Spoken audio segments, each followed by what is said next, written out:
Yo, what is going on, everybody? Welcome back to another episode of the Geeks 5 Ever podcast. That's right, the only podcast with 30% more chips and 20% less sodium. I'm your host, the one, the only, the most chaotic panelist and podcast host, your reigning king, Rey Azteca, Mexico. And not joining me is Keyblade Sonic because he's running late. He's on his way home from work. We have a very uh, cool episode going on today. We're going to be talking about USHICON 2025. That is right. The 18 plus non smut related anime convention that was in Austin, Texas this year. We'll be talking about the good, the bad, the ugly, and the Mexican. That's me. All right. Joining me is my first guest, Mafu. Hello. I volunteered at USHICON. I'm here to report on that. All right. Also joining us is Caliban. Hey, I was a panelist every day, and I'm a long time attendee, and I actually know the founders um, for a number of years. So That's really cool, actually. And we already have our first comment of the day. Dewacko. They say hi. Please don't agonize. Don't mess with them because they'll go into attack mode with their peacock. They know what I mean. If you know, you know. If you were there. All right, so we do have other guests joining us later on in the day. They will be joining us when they decide to join us. Some people forgot, so they're eating their dinners. And I'm gonna go ahead and take a moment uh, post the link to the video so people on the Discord can watch it. So if that just takes me a second because I am working by myself.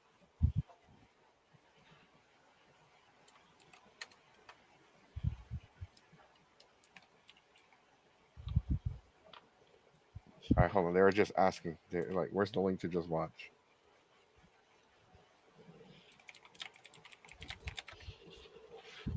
So yeah, I apologize. Like I know there are some people that are going to be watching. The reason why we post it after the show starts is because it doesn't. We're live on YouTube, and it doesn't pop up until after the show started.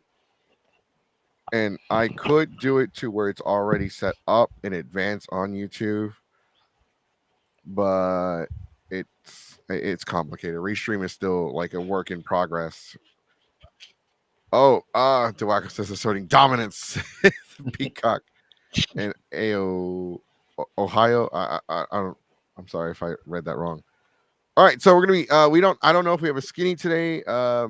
This past weekend was the Super Bowl. For those of you that care or don't care, the Chiefs lost to the Eagles by like a mile. It wasn't even close. I called that from the long run. Oh, also Taylor Swift was in attendance to watch her boyfriend play. The audience booed the shit out of her. I don't know why that matters. It's whatever at this point. she's insanely rich; it won't matter to I her. mean, it doesn't matter why people like are messing with her. I don't get why people mess. She's rich. She doesn't care. Also, Sony PlayStation went down this past weekend for several hours.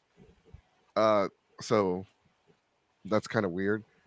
They are off. It was like almost a whole day. It was the whole day. It was like almost a whole day, like almost 24 hours. Like So yeah, so we were at the convention, so I didn't know about it going down. So yes, PlayStation did go down for a while, and they are offering compensation to some people that were offline for certain games. I think Fortnite is one of them. If you play, I'll see if I can find the link. They were talking about it on comicbook.com.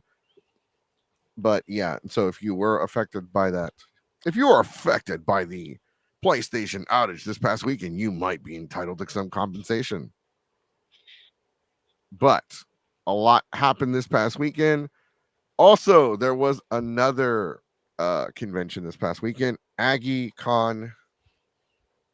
It's in College Station. It's an anime convention run, I believe, in Texas A&M. I think you got the weekend mixed up. That was the weekend before Oh, USHICON. okay. No, well, there was something else this weekend. Maybe I don't know. What I didn't write it down. This is Sonic's job. Also, this past weekend was what else was this past weekend? Nothing. There was nothing else this weekend. So so just to kind of put it out there.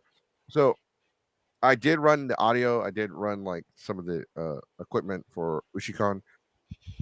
So my opinion of the con will still be unbiased, even though the fact that I helped run audio and I am staff and I did stuff for them and um, I was there. So don't think I'm like, yes, this is the greatest convention. I mean, it was a great con. I loved it, but I'm gonna still be like fair. We're gonna talk about the Super Bowl, Super Bowl, Super Bowl, Super Bowl. I know what was it, Super Bowl 60? 59. Was it 59? I don't think that high. All I saw was the X and the L, and the X was in front, like it was the L and then the X, and that usually means that it's 10 plus 50.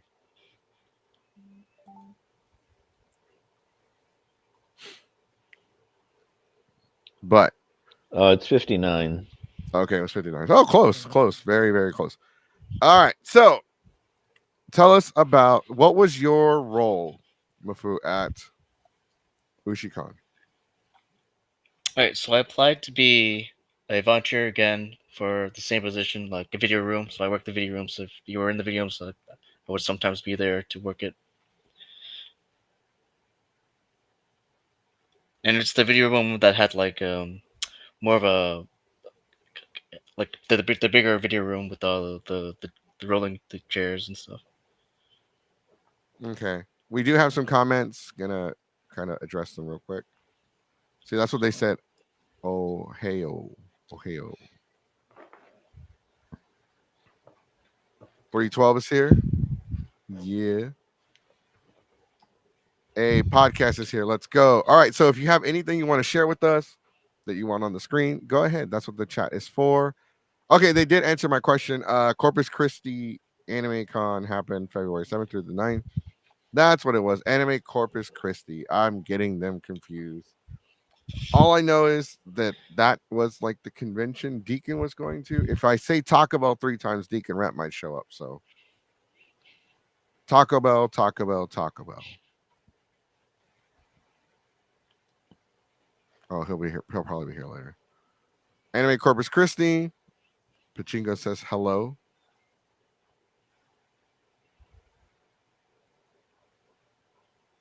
All right, so they said that room had so many issues that Friday was a mess and it was up and running the rest of the weekend. Which how many video rooms were there for USHICON this year? There were two. There were two. So there's one big one, and there's another one that's smaller than that. So we had two. Okay.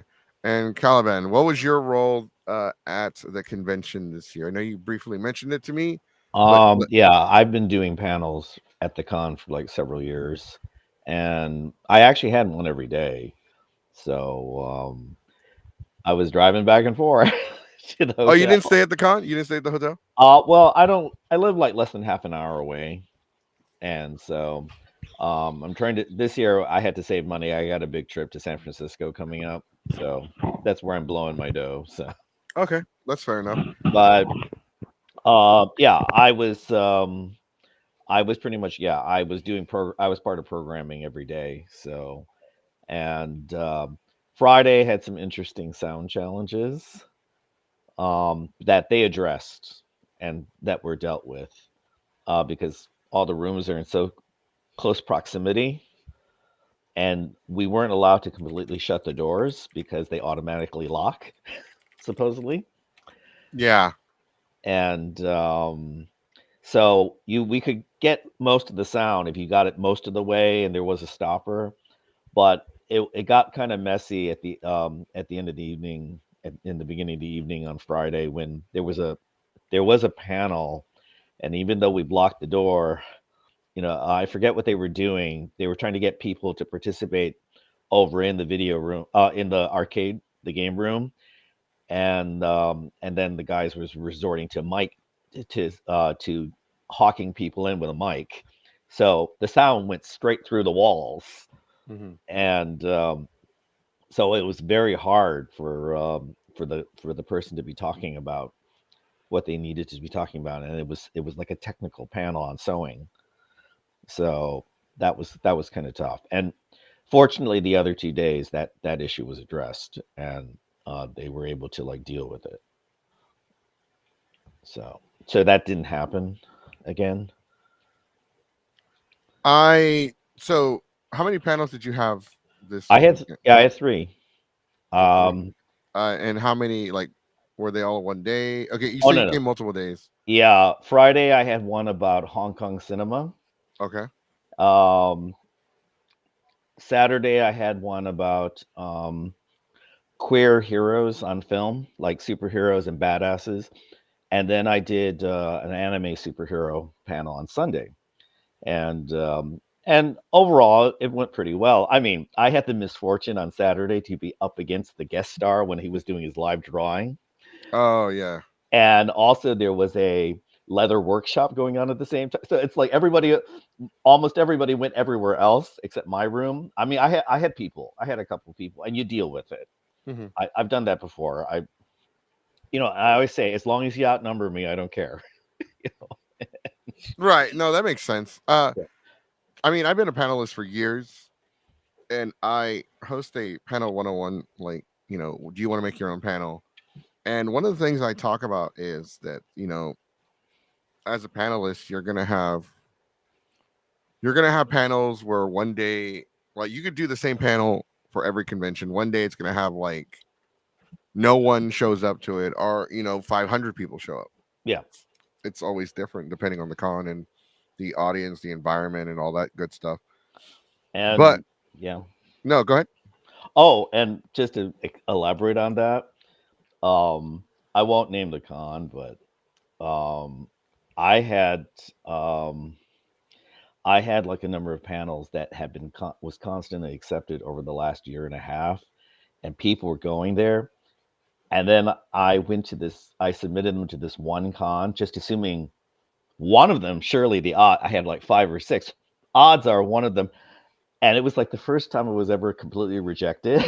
And I'm thinking, okay, like, and I actually checked their schedule, and I'm thinking, I don't still know why, mine got rejected, because it's not even a question of ego. It was just odd that, like, there was like a handful I had over the last year and a half that were new, that several cons, and not all of them were small cons. They varied, but yeah. Oh yeah, we want that. We want that. And then there's this one con that said, nope, we don't want a single one. Right. No, I get that. So something like that happened with me at Comic Palooza. Oh, by the way, since we have some people that are watching the show for the first time, ladies and gentlemen, boys and girls, damas y caballeros, and people and degenerates worldwide, this show is a mature audience rating. The expressions and opinions expressed on this show do not necessarily reflect those of the other admins, sponsors, staff members of Geeks 5 Ever. We don't have any fucking sponsors. Remember, this show is mature audiences only. Strong language, adult themes, and extreme sarcasm. You have been warned. If you have anything, we do have a butthurt report.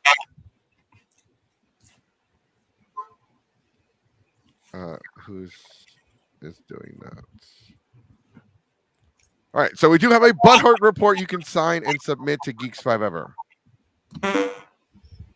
What caused the butthurt?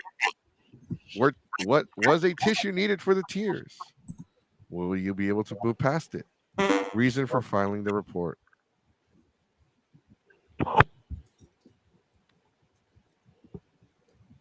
Of the above.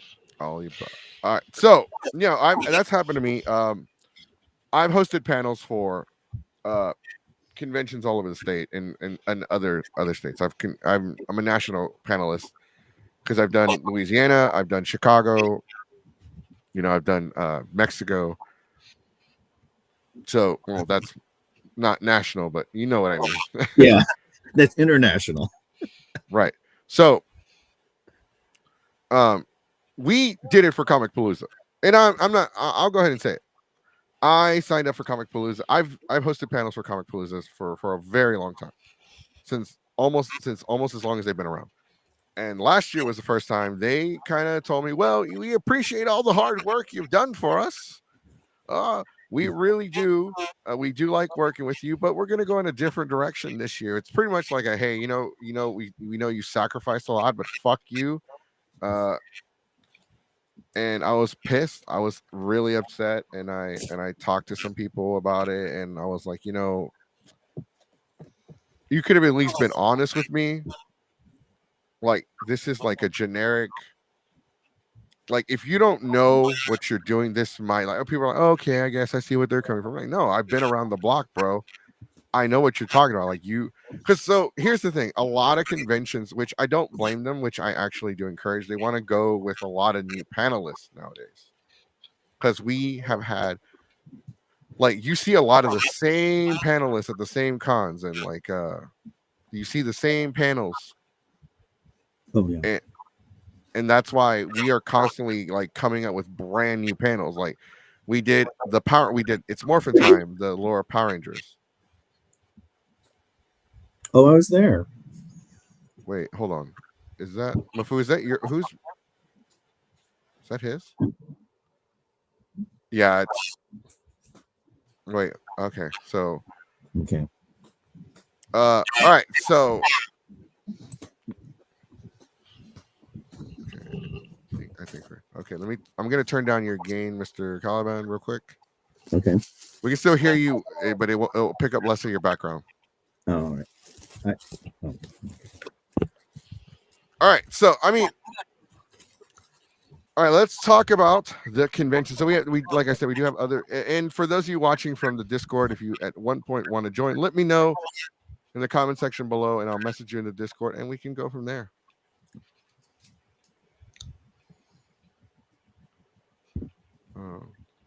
Four. Did any of y'all check out the video game tournaments? I mean, I participated in one. You did one. The Wii bowling tournament. Yeah, I did one. What was it called? I mean, I did the Wii bowling. The Wii bowling. So I got a chance to check out the game room. I checked out the dealer's room. I checked out the artist alley. I want to get y'all's thoughts on those. What did y'all think of the everything being in one room? That I wasn't so crazy about. So yeah, it was kind of noisy. Like, I mean, also a little cramped on the artist alley side because of the guest autographs and stuff. You think it was cramped? What about you, Mr. Kelvin? Yeah, I mean, it would have been nice if there were some kind of a separation or a barrier or something, even just an illusion of them. But I realized if they put that separator, then the artists and vendors would have been very cramped on how tight that was. There wouldn't really been a way to walk around on that other side, because I saw where that divider was. And I guess it's just the reality. I mean, I know like there's limited space and you're dealing with what you can. But I wish, yeah, because that was like the one I think nicer setup about last year's. There was this nice kind of separation, even though it wasn't a complete wall. There was a better better demarcation, and you didn't feel quite as cramped in. But I realized that you've got to. Those are the trade-offs with those sort of things. Mm-hmm. I mean, like, so the video game room was very heavily populated.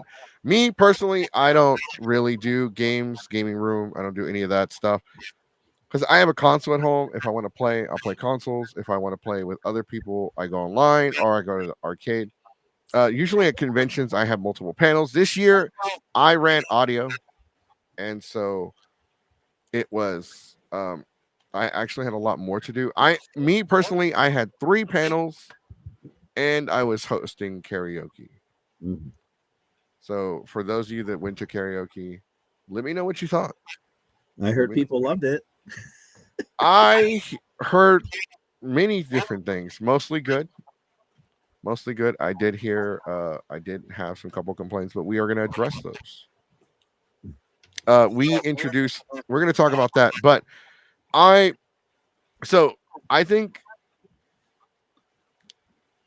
there was just a little bit there just needed to be a little bit more hallway space in that one aisle where the Yeah. vendors were, Mhm. Mhm. because it was kind of cramped. I mean, overall, like gaming room and artist alley and dealers, those really aren't things that I critique too much, because like for one, I don't really spend a lot of time in there. I'll just walk around once, and like they didn't like if it's not Dragon Ball or Power Rangers, I really don't like give a shit, you know. So I was like, okay, I don't really see anything Dragon Ball related, and like I buy most of my stuff anyway. Like there aren't a lot of Dragon Ball figurines that people are selling that I don't already have. So it's just one of those like, okay, let's just. And then, like I said, gaming room. For one, I guess I could shed some light. So I've been to so many conventions. I've been to so many over the past that, you know what, like sometimes people don't address this, but sometimes the gaming rooms fucking stink. Mm. Like look at IkiCon 2021 or 2022. It was one of those 2 years. Were they at the I Marriott? don't remember the name of the hotel. I just remember showing up. Was that downtown? It was downtown. Yeah, that was the last year when they The were Marriott. downtown. I'm gonna be honest with you. Like, I usually have a handler that helps me. Like, okay, Jesse, you need to be here by 3. All right, cool. All right, and then I show. All right, what panel is this? All right, this is the Power Ranger panel. All right, cool. All right, Jesse, be here by 5. Okay, what panel is this? It's Dragon Ball. All right, cool. Okay, I'm here. What panel is this? All right, this is the shit talking panel. All right, cool. All right, this is the fan fiction panel. All right, this is the one. This is the horror stories panel. The only time I remember what panel, the time, the location is karaoke, because we have to set up in advance. When I do panels, like I'm a different type of panelist. I don't have PowerPoints, I don't have setups, I don't have anything. Power Rangers was the first time I've ever hooked up my laptop to the screen or the TV, the projector, whatever. I don't do it. I've never done it. Uh, I did it. This was the first time. It was kind of weird because I usually just talk and like I'll share, and then I like to get the audience involved. I don't like PowerPoints or script. I know other people do them. I know Suffering does them. Those are his panels. He does them. They're really good. They're really well informative.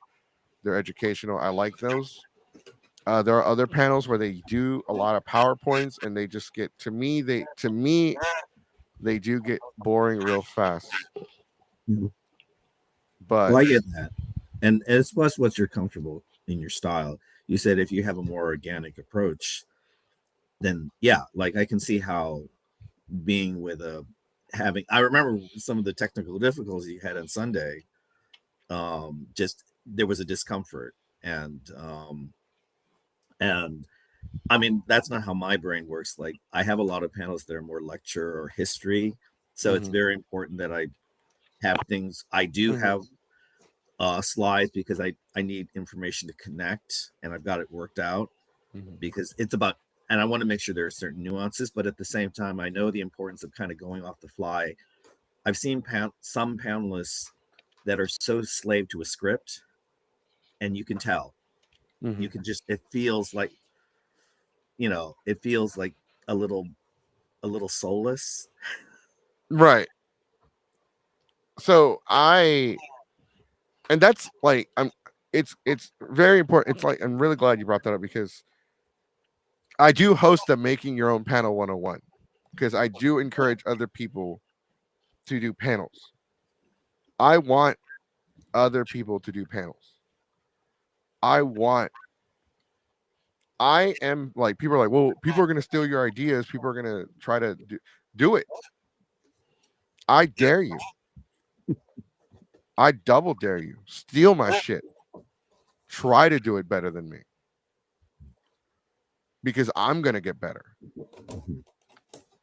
Because I call myself a panelist, but I actually consider myself an entertainer. I believe in putting asses in seats for the con. That's why I did terrible fan fiction. Like, we had a packed room. At one point, that room was overfilled. That panel always does well. Always does well. Because people want to go and listen to me read the like Transformer schmut. And do you know what it's like to read two Transformers? It's like two Coke machines filling each other up. You ever read a fan fiction where the ATM machine is getting frisky with your PlayStation? That's Transformer smut.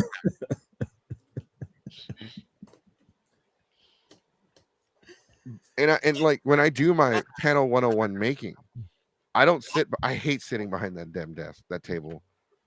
I hate it so much because it makes me feel impersonal. Yeah. I will pull up a chair and I will start sitting like with the audience or next to the audience. I'm like, hey, pull up a circle. Or I'll walk around like, okay, and during my panel 101 making, I'm like, and I'll point at people like, hey, what kind of panel are you trying to make? And then I'll ask the next person, what kind of panel are you trying to make? What kind of panel do you want to make? Do you have any ideas? Do you have or do you just want to come in here and kind of get some ideas and notes? Okay. And then I tell them, like, what works for me might not work for you, and what works for you might not work for me. That's the problem with a lot of other panelists who encourage, like, who are trying to help panelists. Well, you got to do this, you got to do that, you got to do this, you got to have no, absolutely not. Because fan fiction is a wildly successful panel. Like, that has no business being that popular. Like, because for one, it's a crappy panel where we read shitty fan fiction, and at the end of the day, I have to go to therapy after it's done. Not literally, but like it's pretty awful. Like, we read Dipper Goes to Taco Bell, and I'm never gonna recover from that. Mm. But like, and so I encourage new people to do panels, or like other panelists will come in, and everyone's opinionated on how they think they should, like, how panels should be done. I'm always for, look, if it works, it works. If it doesn't, then figure it out. Yeah. Because like you said, you have to have like not a script, but like an outline. Yeah. Like a presentation to offer a visual. Yes. Like with the Dragon Ball panel that I host, we don't do a PowerPoint. Because if you go to the Dragon Ball panel, you know what Dragon Ball is at that point. And if you don't, we'll explain it to you. But I'm like, okay, so we're here, like, we'll talk about Dragon Ball. Like, okay, who likes Dragon Ball GT and thinks Super Saiyan 4 is the best transformation? And then people will raise their hands. I'm like, furries, all of you. And then they'll laugh because I'll make jokes. Yeah. And then we'll talk about Pokemon. And then, like, there's a panel that Zeros to Heroes will host that I also host. It's called The Hill I Would Die On. And that's an I've heard of that opinionated one. Yeah. I've never gotten to make that one, but I've heard about it. It's essentially changed my mind. You know those memes? Change my mind. You go in there, you express an opinion, and people will come on there and try to argue why you're wrong. And that one doesn't need like a setup. No, because it writes itself. Mm-hmm. Like, we do versus panels. We did Pokemon versus Digimon, Dragon Ball versus My Hero. We used to do Dragon Ball versus Naruto, but then we changed it to My Hero. We did Bleach versus Yu Hakusho. We started doing versus panels. Yeah. So we love Zeros to Heroes. Yeah, Josh is a buddy of mine. I haven't seen him since Ren Fair, but yes, we do have Alessandro. Awesome dude. He's a great host. Chandler, he lives like 20 minutes away from me. He's part of Zeros to Heroes. We hang out. He's also like a part-time member of Geeks Fire because he'll go with us to cons and stuff like that. So like, yeah, we they've hosted a couple of my panels, and I've helped them out with theirs. So yeah, we do have a really good relationship. But like going back to the panel, um I did notice that there was a little bit more a diverse selection of panels. So I did see you said the what was it, the queer heroes one? What was that one called? Oh, it was I called it Out and Away, and I said badass queer heroes on film. Okay, I did see that one. I thought that one was pretty interesting. I saw a few others on that list that I thought were pretty interesting. Um, so And I will. Oh, go ahead. oh, and for me, I used to be for several years. I used to be part of the programming on a film festival in Austin. So the educational part on that was I was able to slip in a lot of little indie, small short films that the average person wouldn't know existed. Mm-hmm. That fell under the window, but you can find them if you just know the fact that they exist. And so that was like a pleasure that for me. So even though I'm doing slides, but I'm telling you about this movie and this short, like I'm telling you about, hey, 5 years ago over in England they did a gay spoof of James Bond. Wait, what? Yes, it was called Jason Ben, and he worked for the Royal Intelligence Ministry. Think about that acronym. Oh, okay. Other than that, it was actually very respectful, except that he was gay and he was and it was actually very enjoyable. But it's one of those things, like I said, like I have information and insight, like, hey, here, you can find these things. You can find these, a lot of these things you can find online, but I know people aren't aware of them. And it was always it's one of these things where with the political state, I had it because yes, there's actually heroic queer people out there on film. So it's funny that it's not funny, but I'm glad you brought that up because we talk about diversity on this channel all the time. People are like, well, it's woke, it's woke, it's woke, it's woke. Okay. I like to listen to both sides, right? Mm-hmm. So if you're going to cast a actor, actress for a character based off of the merit of their acting, I'm all for it. Right? Because I don't care about if they swap the race. If you're swapping the race because you want to like appeal to a certain just to appeal to a demographic, I think that's could be an issue. I'm not sure how people feel about that. Yeah. But when it comes to Black Panther, I love Chadwick Boseman. He's an amazing actor. I love his other projects. I love Black Panther. I'm a firm believer that they need to recast him. Yeah. Because I was going to say we need to recast him because there aren't a lot of superheroes of color out there that children of color that can look up to, right? And we need another Black Panther. We have so many different Supermen, so many different Batman. We have we have one Black Panther. We can't let it go away. Yeah. It needs to be there. Like Namor, if I don't know if they fired him or not, but I don't know what's going on with that. But if they're gonna replace him, they need to replace him with hopefully another Mexican actor. But if something happened to him and we're gonna retire the character, don't do that shit. Yeah. In Endgame, there wasn't a single Latino superhero, not one, not Nacho Libre, not El Santo, not the Elote Man, Mm-hmm. not the housekeeping lady, not Consuela from Family Guy, not a single fucking one. Where the fuck were we? So representation for is very important. Who's hopping on? Oh, okay. It's rain. Hurts. Hello. Can you guys hear me? Yeah, your mic. Yeah. I got a new avatar. Hey, check your mic.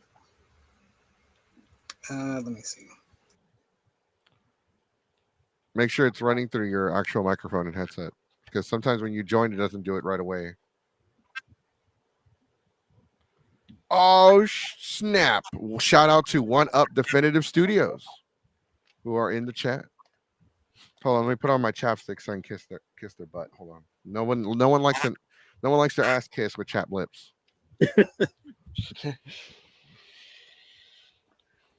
About now? Yeah, it sounds much better. Plus, I turned down your gain a little. Oh, awesome. Okay, so I gotta give you guys a quick thing. I'm on my lunch break, so I've got a few minutes to talk. Okay. Okay, so I want to say, first of all, I love USHICON. Everyone there was great. They were amazing. Everyone was so sweet. I felt very safe.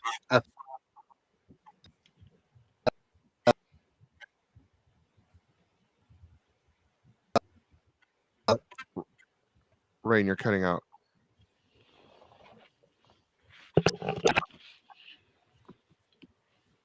Yep. Rain, you just cut out. Okay. I want to say that I had the best experience at Ushi that I've ever had.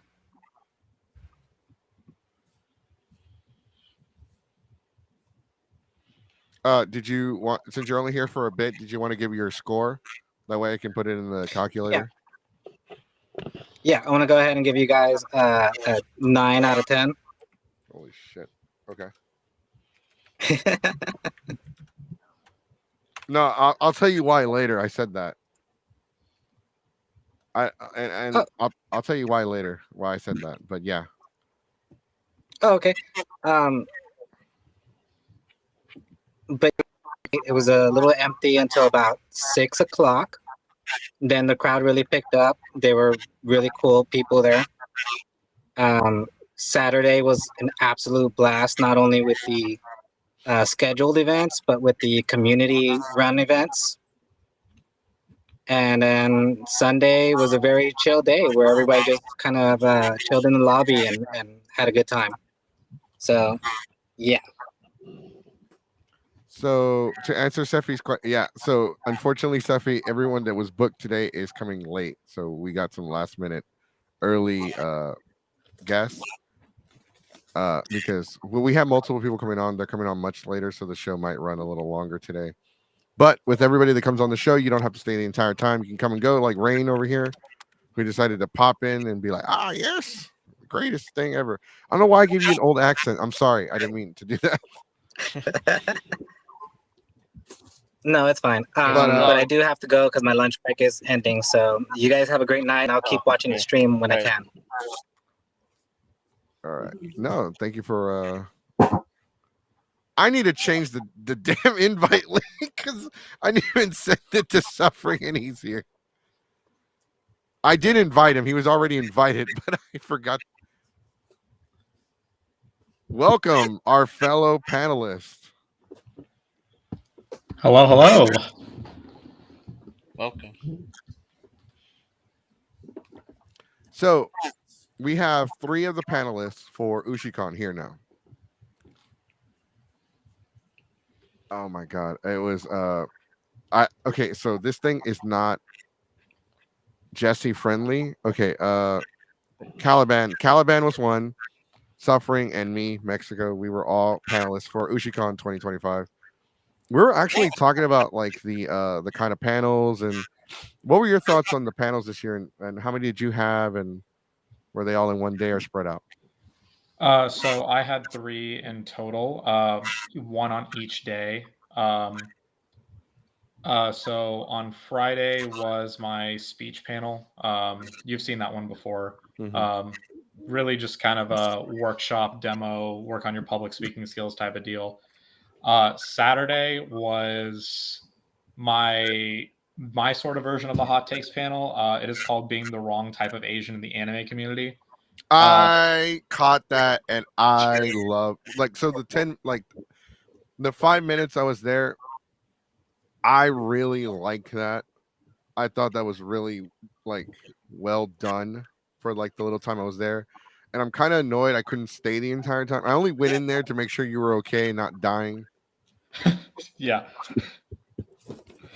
I have been very tired lately. That is why our con father Goku is worried about me. And on Sunday, I had my card game anime panel, which is one of my standard offerings at a lot of different conventions. So, but one thing I want to say about USHICON before I talk about the panel variety is it's the only con actually in Austin.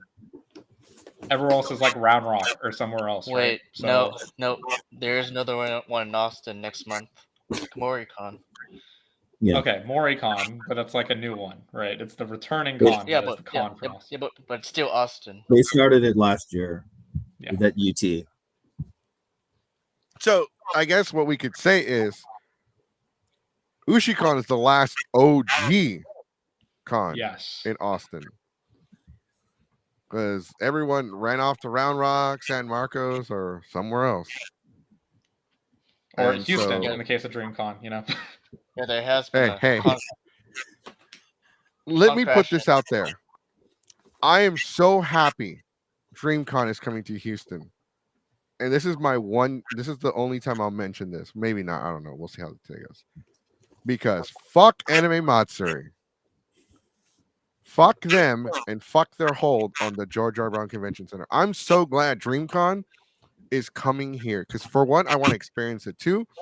It's about time another convention came here and put their foot up their ass. I want USHICON to be better than Matsuri. I want Delta to be better than Matsuri. I want Kawakon to be better than Matsuri. I want San Japan to be better than Matsuri. I want A-Kon to come back and so they can take away Matsuri's biggest anime convention title. Mm. I want Bucky's to have a con and be better than Anime Matsuri. I don't think Matsuri was ever legitimately bigger than A-Kon, though, to be fair. They've never been bigger. They're not even bigger than San Japan, but they claim to At be this the point, biggest. And there's really no way to like argue that, whatever. So, like, there's another one next month. Unfortunately, Geeks 5 Ever will not be able to catch it. But if anybody's going and would like to come on the show and review it, yeah, we don't go to every con. We invite people that go to the cons to come on the show. Because next month we might be going to AllCon in Dallas, Texas. All right. I have not addressed the comments real quick. On the tabletop on work internet. Sorry for being so scuffed. Okay, sorry. That was our friend. It was not. It's never been. Are you saying it's never been bigger than A-Kon? Because it's never been bigger than A-Kon. It will never be bigger than A-Kon. A-Kon was a beast. A-Kon at its prime was around 35,000 attendees. There's no way Matsuri even came close to that number. Matsuri getting them AEW numbers. If you know, you know. Not sure if my score would count, but I give USHICON a 9. Only wish there was a dancing. Everyone's score counts. I've gotten several scores already during the weekend. And I'm going to, we factor everyone's score and we give an average, right? So to add context, everyone gave USHICON a different score last year. And this was their actual score for last year of 2024. USHICON got an 8.75 out of 10. Which, if you've watched my show before, that's impressive. That is really impressive because no one's ever gotten past the 9, and no one will ever. I don't think anyone will ever get past the 9. So one up, just to address your most recent comment, like Texas conventions, because Matsuri's owners have been playing this game for years, just like to pump up their numbers artificially. Like, say for example, if they sell like individual one-day pass, like if they sell a 2-day pass and there's 2 individual one-day passes, they'll count that one person as 2 people. That's one thing that they do. They do a couple other things that really pump up those numbers a little bit. A-Kon and Matsuri both have done it. So Matsuri counts the not just the attendees, they count the vendors, like pretty much everyone that's in the building. So they'll count like the janitors, security, the event staff, the attendees, the staff for the convention, the volunteers. if you're walking on the sidewalk, John's out there with a little clicker, It's funny. and because it's a 4-deck.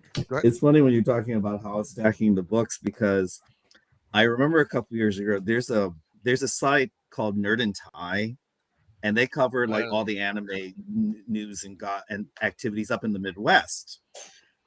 And they caught wind of what that was, and they did a story about Anime Missouri cooking their number books and just laying it all out there, and they were actually doing a special theme of like crazy shenanigans in Texas anime conventions. Yeah, I mean, like if you counted AX thing- like that, like AX would be over 250,000 people. Like Exactly. Yeah. But quick to this Spizzy, what panel are you referring to? Just out of curiosity. One Up Definitive Studio says I worked in anime convention world for 20 years. All convention counts everyone in the building. They count city staff, and that are people that are not showing up. Hello, Juice Tex. That sounds Juice Tex. Juice Tex. Humix. Yeah. Heyo, chat. I mean, overall, just your experience overall hosting panels, and we'll go with Caliban. Sorry, I have to say your name several times before I memorize it. So Caliban, like, what was your experience like? What are your overall thoughts hosting panels here at USHICON versus other conventions? Well, the irony is a lot of people remember me because I've been doing USHICON panels since 2009. Oh, what? You've been doing them as long as I have. Well, and it's only in the last since 2015 that I just really started kind of revving. And one of the things where I would say, interesting enough, I would say like the percentage of people of a con usually ends up at the same percentage, whether it's like at IkiCon or USHICON, or it was at AllCon, or even Anime Midwest up in Chicago. And so that's kind of interesting, but I try to, what you were saying about not doing all the same tired things. And I think that's where I usually hit a note, because I hit the things that I usually cover a lot of things that are more personal to me. Like when talking about queer content, talking about superheroes, talking about my ethnicity, related to my ethnicity, being Chinese. And so you're hitting the same notes on the attendees at a con. And so I usually get the same percentage of people, barring I'm up against I'm having to go up against the guests, the con guest. But one time I was scheduled up against Anime Chess. Oh yeah, I'm dead. I'm dead in the water. They're all. That's wow. Like, just to acknowledge, let's acknowledge the fact that Anime Chess used to be one of the biggest panels that you can find at any convention, and now it's kind of like died. Because it's things run their course, because there's a gimmick to it, and it's just like anything. Some things just take a certain kind of energy for it to work, and some things just play out their popularity, and like, okay, time to move on, and trying to find something else to replace it. What's the next thing? That's why I always just say, but I've rarely had bad experiences, and I'm lucky. And I think that just goes back to and I think it's because also people can kind of tell. I care about what I'm talking about, and that's something anybody asks me about panels. I say, if you don't look like you care, they're not going to care. I remember seeing this one guy years ago. I forget which con. He had a great idea, and he was so flat and bland and current. And I just wanted to say, I wanted to shake him, like, come on, guys, come on. You got a good idea here. You sound like, You sound like you don't give a damn about what you're talking about. Right. Well, actually, you also brought up something that me and Suffering have talked about before. But before we continue that subject, this comment was directed to you, Suffering, the wrong type of Asian, the panel you hosted, and one more chat. I would love to go to Anime with West. I'm not familiar with that one. If you could share some info about it. And joining us is and it's not showing me the names anymore. Hi. Juice. The Juice is here. Hey, what up? It's good to be here. It was a blast to be at USHICON. I loved everything about it, except for the one creepy guy who was way over the line, but they took care of that. So props to the staff. Yeah, we will actually get into that a little bit later on in the show. We will talk about the good, the bad, the ugly, and things that happened, things that were nipped in the bud, and sometimes when things happen, but the hello Geek Team, hello Anime Tyler. That's right, Anime Tyler. They are Anime Tyler, Texas, an anime convention in April. Now Geeks Fever will be there. We're going to plan something big with them. Hopefully we'll see. But we will be there. I'll be up there, being the most chaotic panelist and podcast host in all of Texas. But to address the panelist thing you were talking about, so we've talked about it before.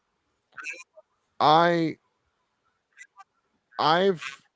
always liked learning from others when it comes to doing things, making podcasts, making panels, making cosplays, learning how to cook, because I'm tired of living off leftovers.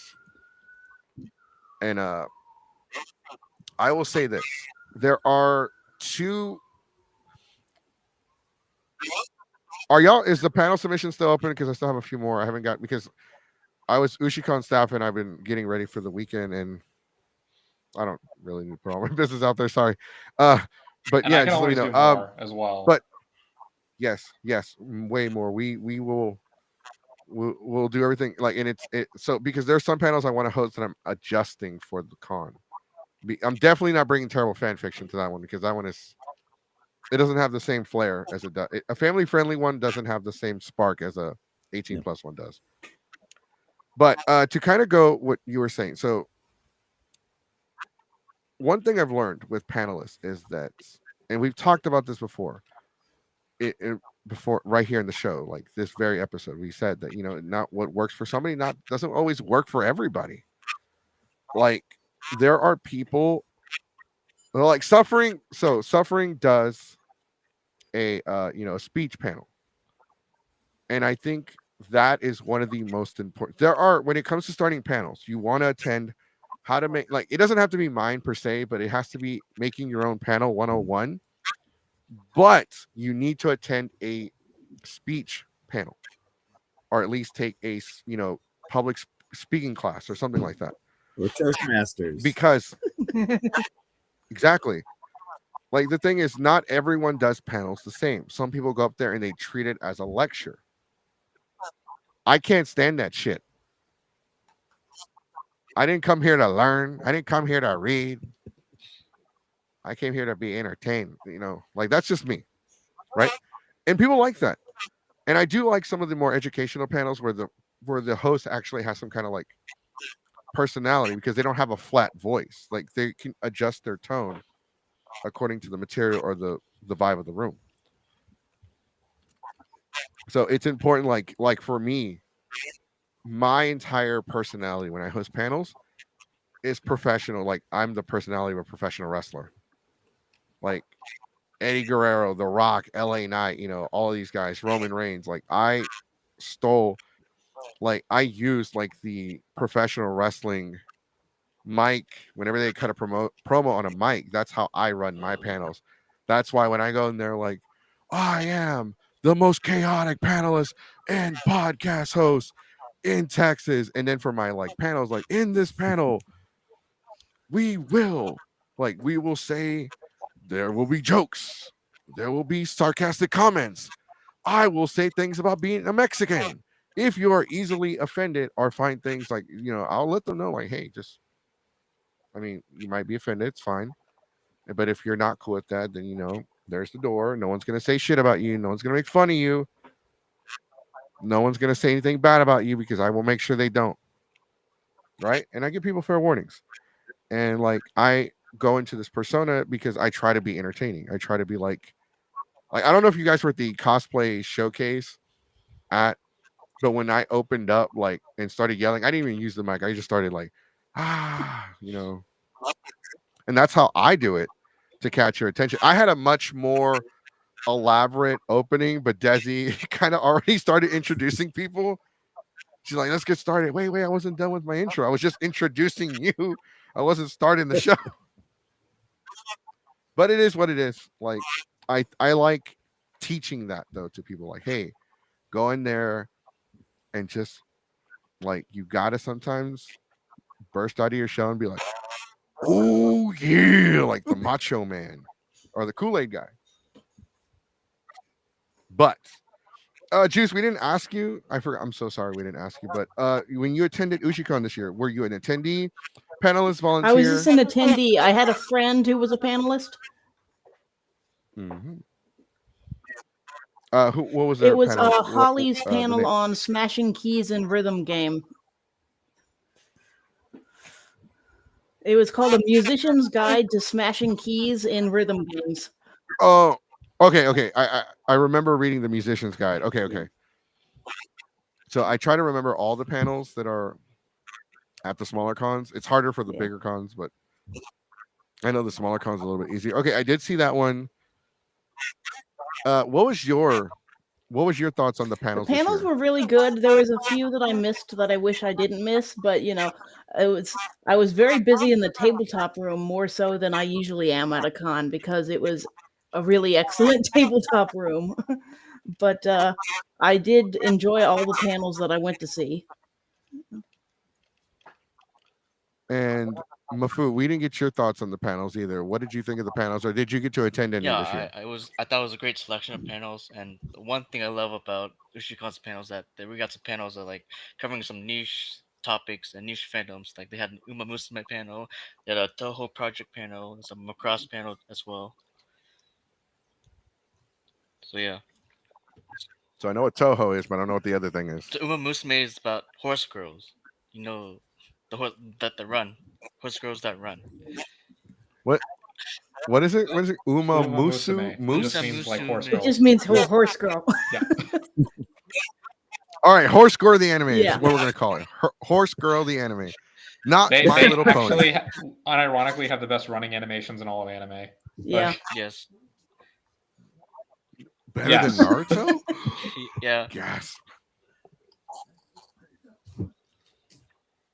Okay, so also quick shout out to the we are live simultaneously on Twitch and YouTube. So whenever we see a comment, you'll see the little symbol as to where they're commenting from. This one is YouTube. I don't think anybody from Twitch has said anything.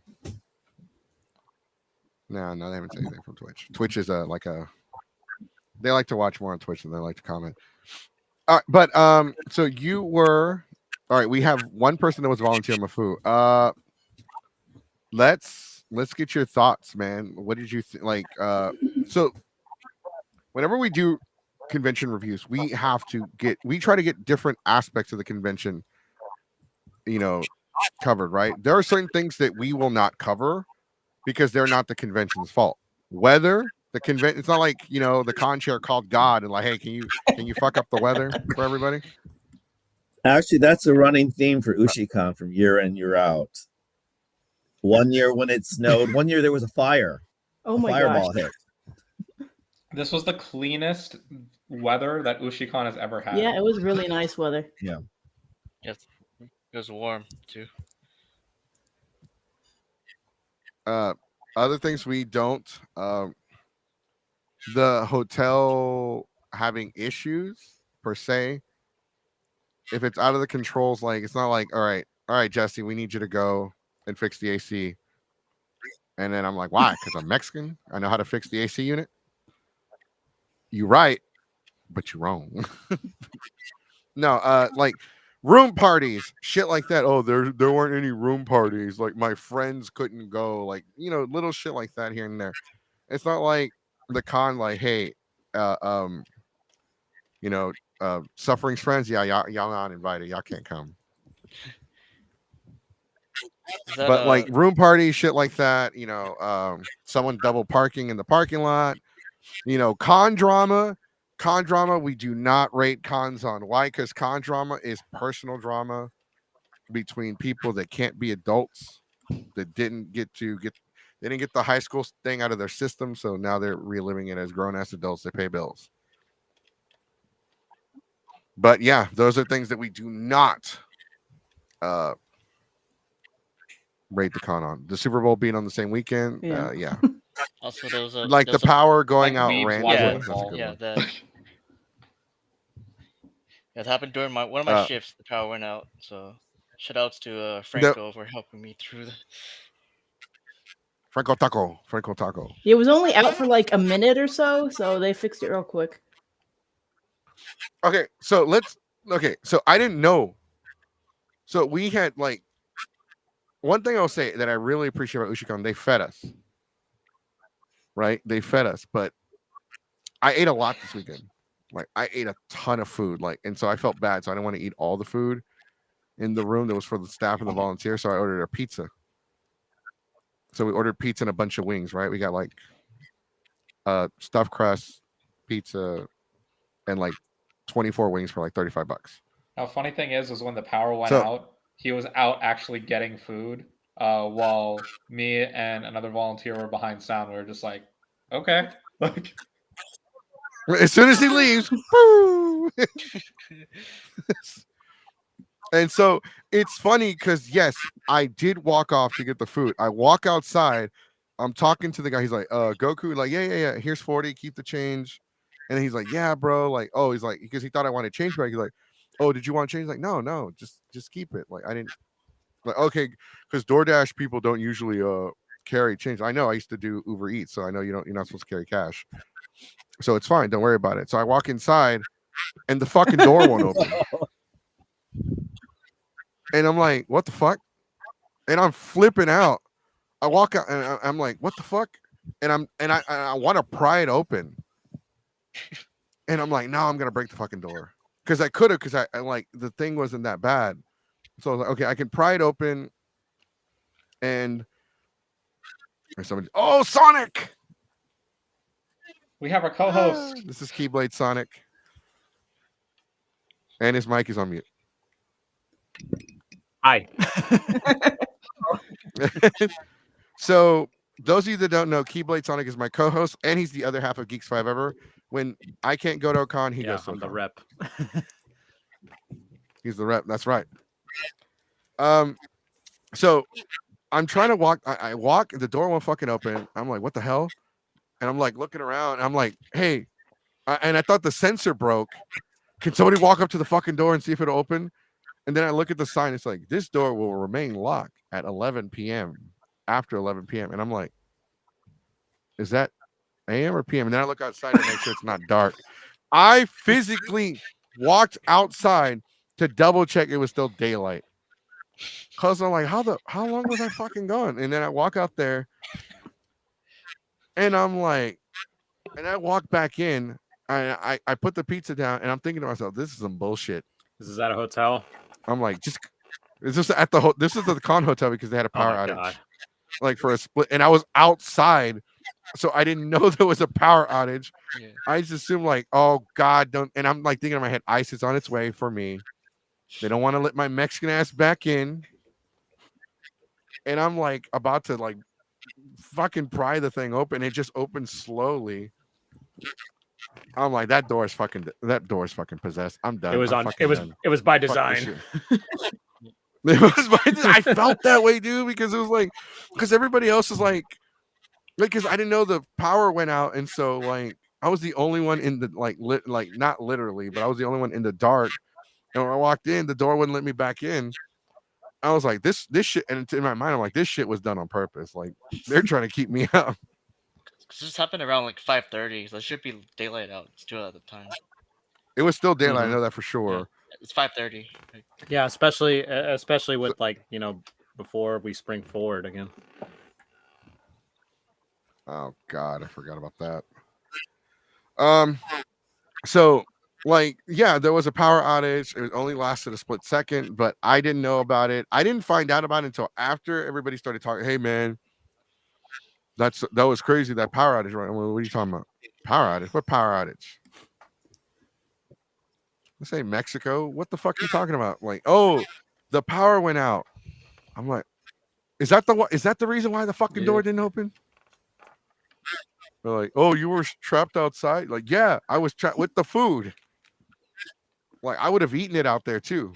Like, y'all are lucky. The door opened up eventually. Like, ah, shit. The food. But I had no clue until like an hour after the fact, after it happened. And then it broke. Oof, the power outage and breaking the badge printer. It broke the printer for the badges. Man. Can we just appreciate the fact that USHICON even has a badge printer? Oh yeah. Oh, yeah. Okay, so Professional. So Sonic, when you go there and you buy your badge on the spot, they print your name on the badges instead of you writing it down with a marker. Oh, that's pretty cool. That's actually really convenient too. You know what I mean? Because especially when you go to these cons, you sometimes, as soon as you get your badge, you got to find a place to like grab a marker and write your name on it, or you got to find a Sharpie that works too. So when I went to really IkiCon, they did not have Sharpies for the badges, and I'm most cons for some reason they're like, oh yeah, we give you the space on the badge to write it, but we're not going to give you a Sharpie. Why would we do that? Right, it's kind of weird. Meanwhile, Colossal Con did. Colossal Con had like a little spot, like, hey, here's a Sharpie. I'm like, oh, cool. Hey, look, there's a comment for you. I miss Sonic. Oh, we miss you too. Wait, so I forgot Raw's on right now. Oh yeah, I was in the arcade when everything turned off. Oh, imagine you're trying to like go for like a high score, trying to beat a game, and then just for that to happen. Oh. Yeah. That's why that DDR recommendation kind of feels strange. Like, it was probably possessed, so maybe that's probably what happened. And let's see, order more Sharpies. Yeah, see, Anime Tyler, they already got notes written, and order more Sharpies. That's a very brilliant thing. Get in multiple colors if you can, because some people kind of like to write on their badges with like different colored ones. Make it artistic, yeah. Yeah, exactly. Yeah. All right, so in the comments, okay, I was grateful to how quick the games turned back on. GoldenEye 64 was running at the time, and a tournament ran without a beat in between the power outage. Okay, that's really good, because sometimes whenever a power outage, whether it's brief or like a long time happens, people tend to panic. And I think, if you're gonna like on this fly, like hopefully you have like a training, I guess, per se, of like, okay, how do you handle this situation? But just hearing that, I'm kind of glad that's the case. Can we appreciate the fact that there was also a GoldenEye 64 tournament? Yeah, the fact that the fact there was, that's actually really cool. Very classic. There's so many little things that I love about USHICON, right? And like all of the retro and OG stuff, especially like if you were a late 80s, early 90s baby, it's like everything just panders to your taste, All right, can everyone do me a favor that's watching on YouTube? Can y'all give the video a thumbs up? It helps with the algorithm, so we can become more discoverable with people. Trust me, I'll testify on that. There's a video I posted like a week ago, and it was like only like 5 views after like 6 hours, but then more people saw it, and then the thumbs up got better, the views got bigger. So the thumbs up the likes and dislikes make a difference. All right, we have another guest. So people are going to be coming in, and then people are going to share their thoughts. Everyone's going to get to share. We have Eager. You got it. Let me know if I'm sounding good or too loud. You can always turn down. You sound pretty good. Cool. Yeah, I joined. I was the guy running the gaming tournament, and just wanted to share that little story of the power outage. Pretty much, yeah. Power went out, and there was pretty much the whole entire crowd of people just going like, "Whoa!" all in unison. That was really cool. It was interesting. Don't get me wrong. Like it was like scary to know that everything just was to shut off. But I had a whiteboard that had the middle of the tournament, and then we were like in the middle of starting a new match. So 1 minute turned on, and we were able to start that match right after the games turned on. I was like, okay, okay. If anything were to go wrong, this was the perfect time for it to go wrong. Yeah, it's always good to have a whiteboard on the clutch. Man, Whiteboard came yeah, in handy. it saved it. That's for sure. Question: were you the guy? Were you the? Was I the guy? Sorry, I was answering a message. Were you the guy? Okay, so I walked into the gaming room and they had a. Sorry, I can't really multitask that much. Well, were you the guy that when they were doing the Wii boxing tournament, you were like doing commentary on the microphone? No, was that that was somebody else? another guy. That was a volunteer Okay. of the gaming side. His game name would be Godfrey, but I'm not sure if that's like his actual name. But that's who he was going by at the con. So I'm not gonna show DeWacco's comment because I think that's your real Yeah, name. and so we want to answer Anime Tyler. So as a first year show, budget wise, would it be better for a label printer on site or just a bunch of Sharpies? Honestly, Sharpies. You know, it's like it's more convenient, you know what I mean? And also it kind of helps with like making the process go smoother per se, especially if like if you're doing if you haven't had pre-reg yet, or if they're like you're gonna buy stuff on the spot, you're better off just getting again just leave it blank and just get a bunch of Sharpies for now, and then eventually years from now, yeah, you could probably like invest in a batch printer. Yeah, because I think the reason why Ushi can do Yeah. that is because their line management is they kind of expect people to kind of file in. There's no like hard registration time or anything else like that. When you have like big registration blocks as a convention, you probably want to go with the Sharpies. Mm-hmm. I agree with Sonic. Do the Sharpies first and then the machine eventually. USHICON, like, dude, at one point they did have a line. Like Friday morning, they did have a line, which was like crazy. But we are still on. Okay, so we're gonna start with Caliban. So overall, panel wise, besides your own, because everyone's kind of biased with my panels are the greatest. What did you like? Did you like the overall panel Yeah, I selection did. this I year? think the selection and the diversity was better than last year. And actually, I was surprised how well last year's was, because since it was like its third resurrection. Yeah, it was kind of interesting. There was a lot of things. Ironically, there was a lot of things I wanted to see on Friday, and not as many things on Saturday. But it was okay because by 3:00 I was dead tired. So it was like, no, we're going home.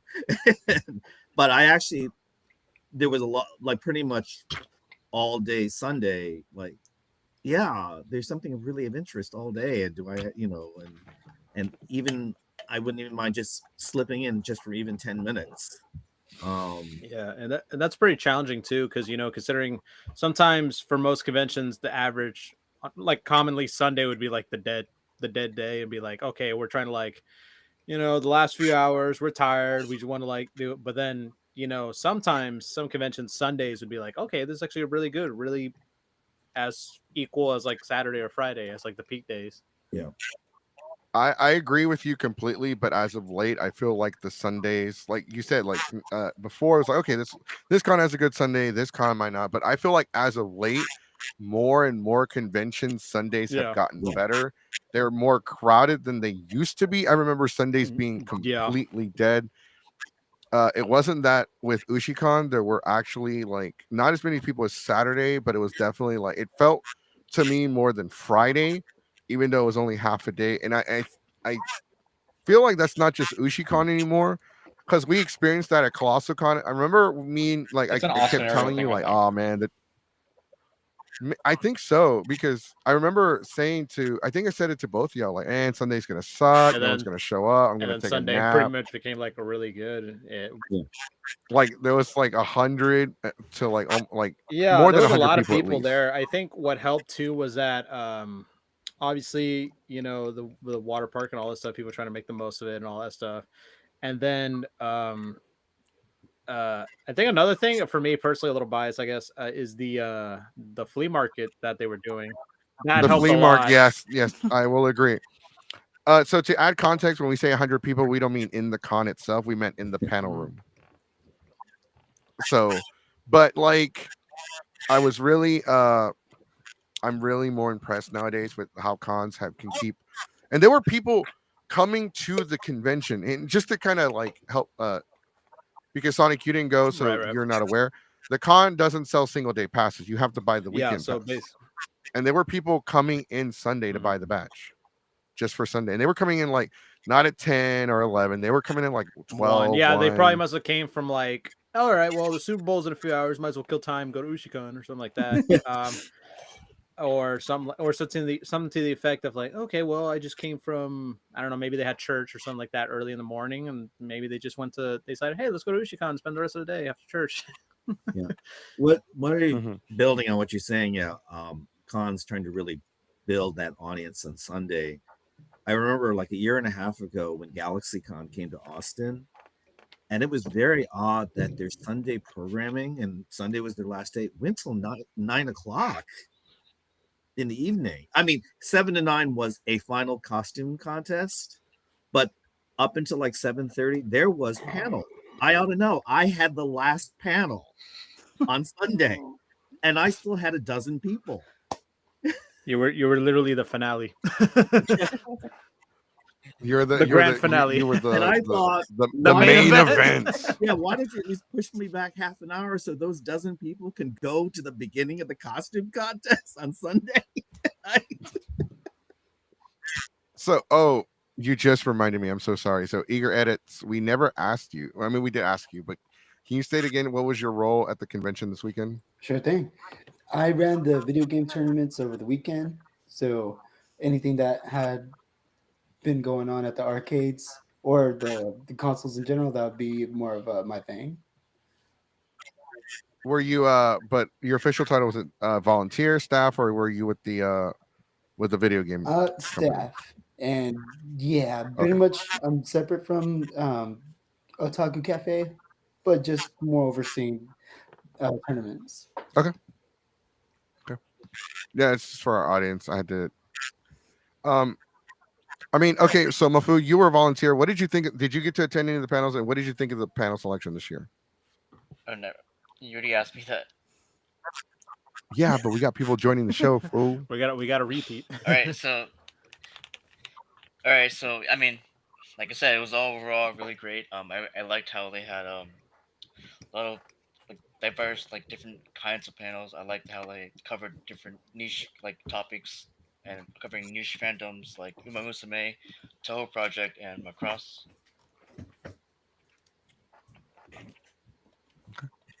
All right, Suffering, if you can also be unbiased. I mean, yeah, like I think USHICON does a great job of not only balancing the different types of panels that are available and doing a lot of sort of niche fandoms. Like usually, like I kind of have a similar attitude to Goku's, where I'm just like, if I've seen this before, I'm not actively going out to do it if I'm worrying about my panel that same day. But I always want to learn and I always want to do things. So I saw a bunch of interesting panels on there. Like I think after my panel on Friday, I literally wanted to stay the entire time and just watch panels because of how interesting the programming was. And I think the greatest strength that USHICON staff has is that when you are a panelist there, you feel like part of the family too. I think that's like the most amazing thing that the staff is able to pull off is like you always have an environment to be like, well, you're part of staff because you're helping us run programming and things like that. So it's just like Olive Garden when you hear your family. Not me. They gave me a dish rag. They fed you. You. They did. So I will say this. I agree because for one, this was the first year. This is the first time in like I want to say 15, maybe 16 years I've ever done staff for a con. I was staff for another con. I'm not going to say the name of the con because that history is behind us. We have a working relationship now. but at the time there was a lot of drama and a lot of toxic bullshit between me and one staff individual who just wanted to make my life hell. But overall, like I felt like it was a very family vibe. Like, here comes one of the staff members, like, Jesse, did you eat? I'm like, did you eat? And then they're like shoving like a protein bar in my mouth. Jesse, you were that staff member for me, so Yes, I came to check on you because I was gonna leave. I'm like, okay, suffering's there.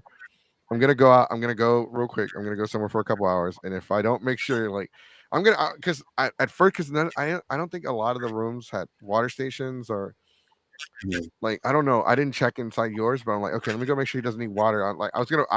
I imagined that I was gonna walk in there and see you like gasping for air like a fish out of water. It's so hot. I need water. So like, let me make sure he's okay. We gotta take care of the panelists, like, right? So that's why I was like went in there. But like I think it was really great. They had they took care of the volunteers. I in my opinion, they did a great job. But the juice. Heyo. What did you think of the panel There was selection? a good selection. There was some panels I had seen before, so I was okay to miss, but some of them I was like, ooh, I'm really excited to see this one. I really liked Suffering's panel on being the wrong type of Asian. That was the first time I had gotten to see that. That was some really interesting history and information. I liked that they had different they had crafting panels and they had like intro to whatever fandom panels. They always have a nice. I just wish that they had more panels. But I get more that space, it's right? smaller. Like, Yeah, they don't have a lot of space for a million panels.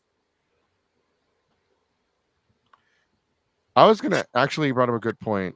So what was everyone? I guess we can like start with Eager Edit, and then we can kind of go back to everybody else. But like, what was everyone's overall favorite panel of the weekend? But Eager, before you answer that question, what did you think of did you attend any panels? I know you were in the gaming room. I was able to attend JoJo's Bizarre Adventure panel. It was happening around the same time as Pub Trivia. That one was great. I believe it was produced very finely. You could tell that person had a lot of passion for the history of JoJo's Bizarre Adventure. I think what I would say overall, as far as like experiences from the panels that I've seen popping in and out, it's like there's a lot of guys that had the information and had a lot to tell. So even if you were experienced and you knew a lot about a particular fandom, you're gonna get something out of it. And I learned so much JoJo from part 7 to 9 that I would never have gotten otherwise. So that was a small one because Pub Trivia took over. So there was a small attendance on that. But from the beginning to end, it was really, really nice. And then you get to see there a lot of heart from that intro. Then after that, I was going into Pub Trivia, which was a huge turnout. That whole entire room was full from main events. And I was gonna say somewhere around like 125 people were inside of there. And it's just like you got to see the owner of USHICON kind of spark from his panel. Like sometimes the guy likes to be behind the scenes and just kind of like let everything run, but he was definitely the center of attention and got to shine out from everyone else. So that was really cool. I don't think I ever get to see that in many cons. Seconding, to be honest, Ghibli script. so Peachy, I actually want to comment on that, right? Like, I think USHICON, like, by and large, and we go to a bunch of different cons that do have screening rooms. USHICON this year had the best version of it. If you were in the bigger screening room that was like a theater style, it was amazing, right? Like, and they weren't just running through the gamut on like episode ones of anime. They were also playing some AMVs and mixing a bunch of stuff in. I think that's how you should do a screening room. So I don't fault them for wanting to kind of lean on that old heritage and have two different screening rooms, one that's a little more traditional, where you're playing like first 3 episodes of a season and going through, versus the other screening rooms, you can kind of play it what you want. So wanting to preserve 2 screening rooms there isn't necessarily a bad thing, because I think that's one of the strongest points here. So yeah, there's the comment. We're gonna go ahead. Oh, there's the first one, just so everybody can see it, so they don't think we're making shit up. I have to screen the comments before I show them on. But this is actually one. What is an RDM room? RDP. RDP room. Okay, I thought everyone knew, and I was just getting old. So I don't know what a RDP room is. Is that like It's a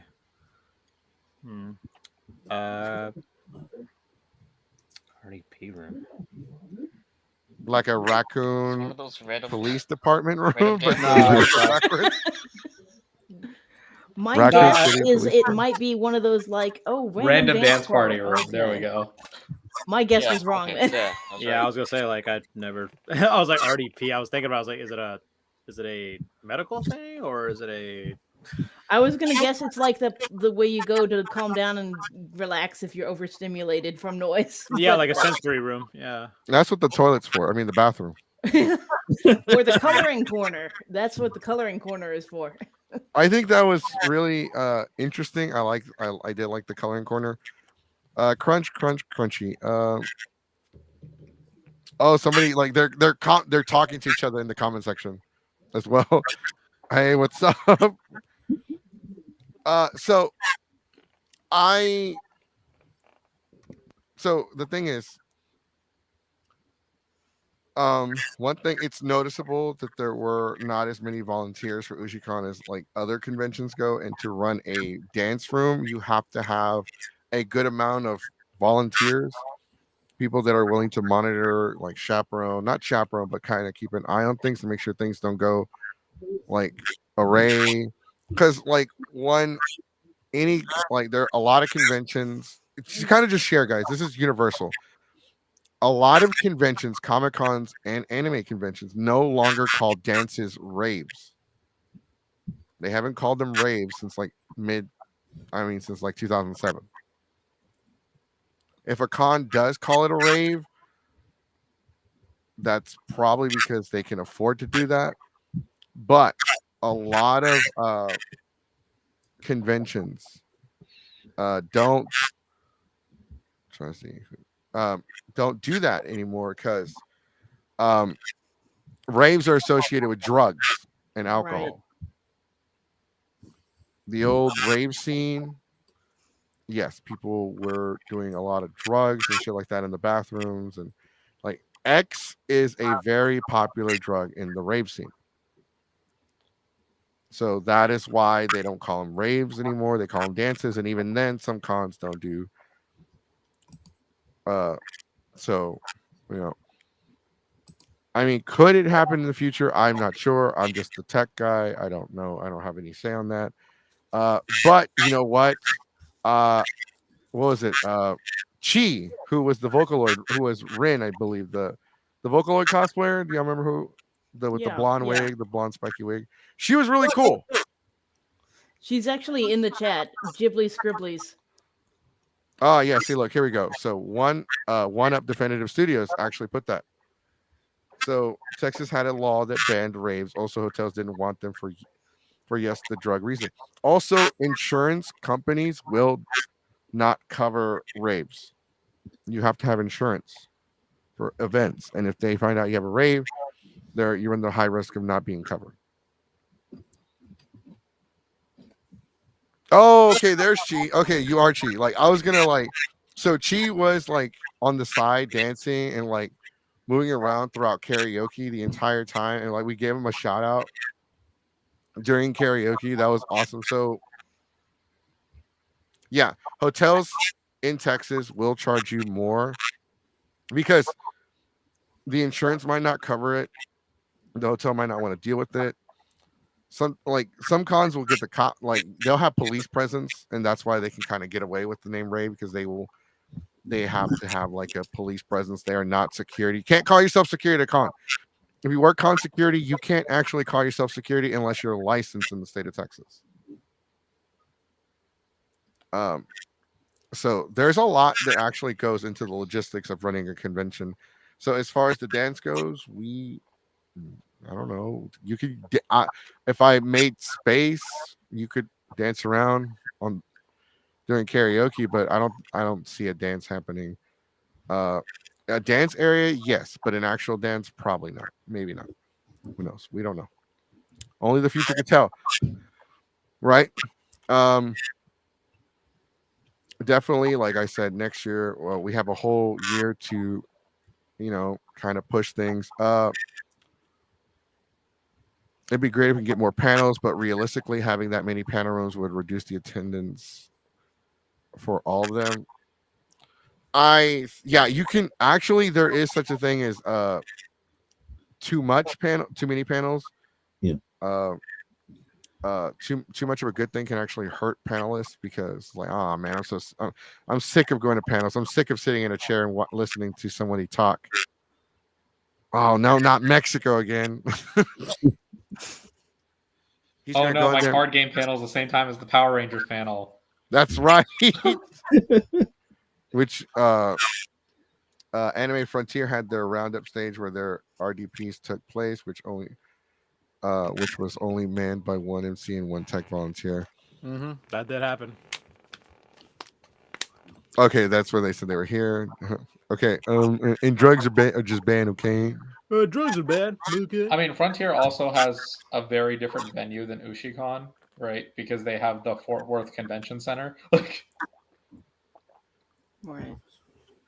If anything, it kind of became like it looked cool on paper, but when you see it executed, especially when it's kind of like it's in the hall outside. It's in the hallways outside of the dealers and the exhibit hall and all that stuff.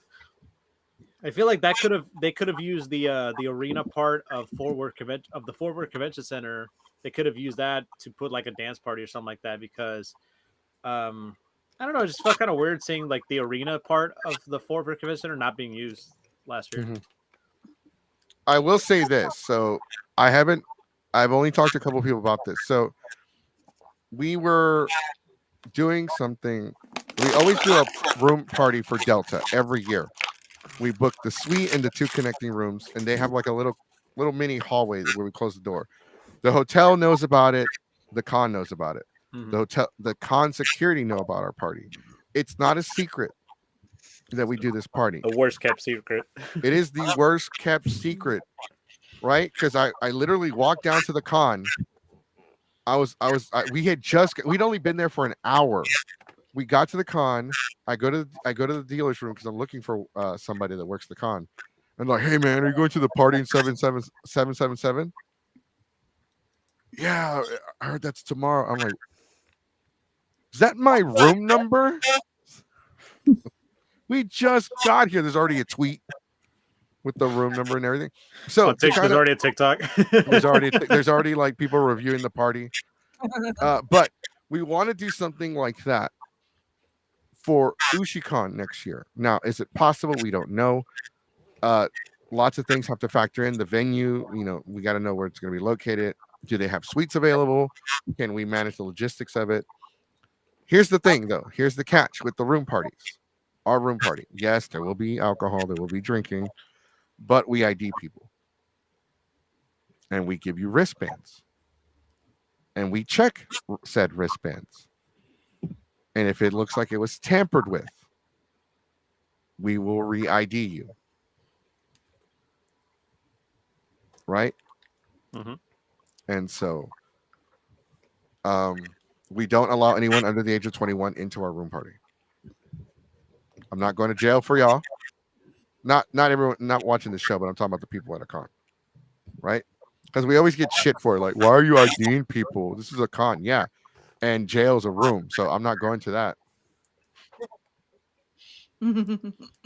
So we would like to do something like that next year. Hopefully we'll see. And it has to, like, it's not officially part of the con, but the con will be made aware of it because I mean, they do kind of help, and we're gonna figure some stuff out for next year. I'll make my own raid with anime and ramene, and we're in the streets. Anime is all we need. Just we're almost caught up. So, what were some things? Okay, no, we you said you didn't. You got to attend like a couple panels. Eager edit. Oh yes, and forgive me. I also wanted to add in from the feedback for dancing in the rooms. There was talk, and there's an attempt to have a dancing arcade in the game room for the next year. So it's specifically the type of dancing arcade where the square platform lights up as you dance. So it won't be the one where you have arrows or you won't have just the camera, but it will be a lot more flashier. So if you do want to pull in some dance moves, that machine is going to be available. And as far as confirmed, it's coming in from the Rick, so a really high chance of it being there is going to be there next year. Mm-hmm.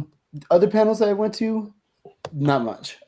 Pretty much I spent most of my time inside of the arcade room, but a lot of people had fun with it.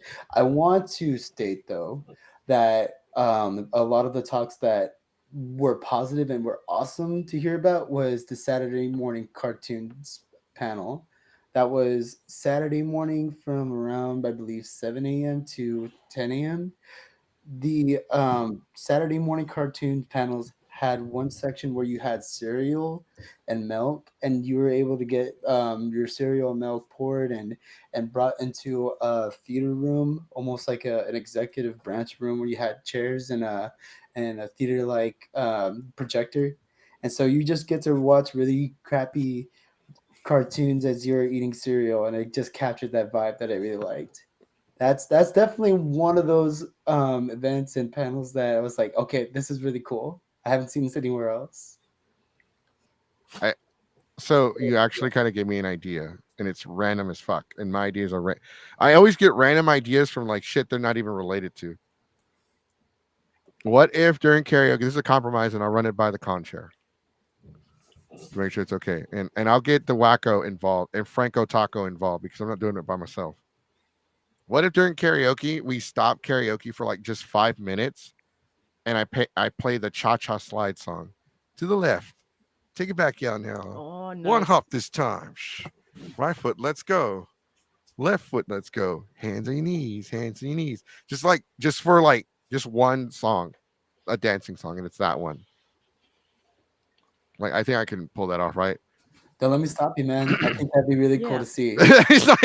he's like, you know what? If you do that, I'll be there. Yeah, I will, man. I'll be right in front stage, and I'll do the hops. Yeah, I think that would be great. And it would involve moving chairs and tables, but I will see what happens next year. It definitely could work. Cha Cha Slide is definitely one of the songs that you can hear because we do a panel called Single Social Gathering, and we play music.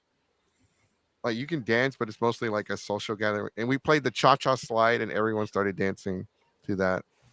So we're always introducing panels where people can show up and mingle when conventions don't offer raves and dances. Like Delta has a formal ball, and I hate formals. I fucking hate formals. And because first off, you got to put on pants, and I like to wear shorts everywhere. But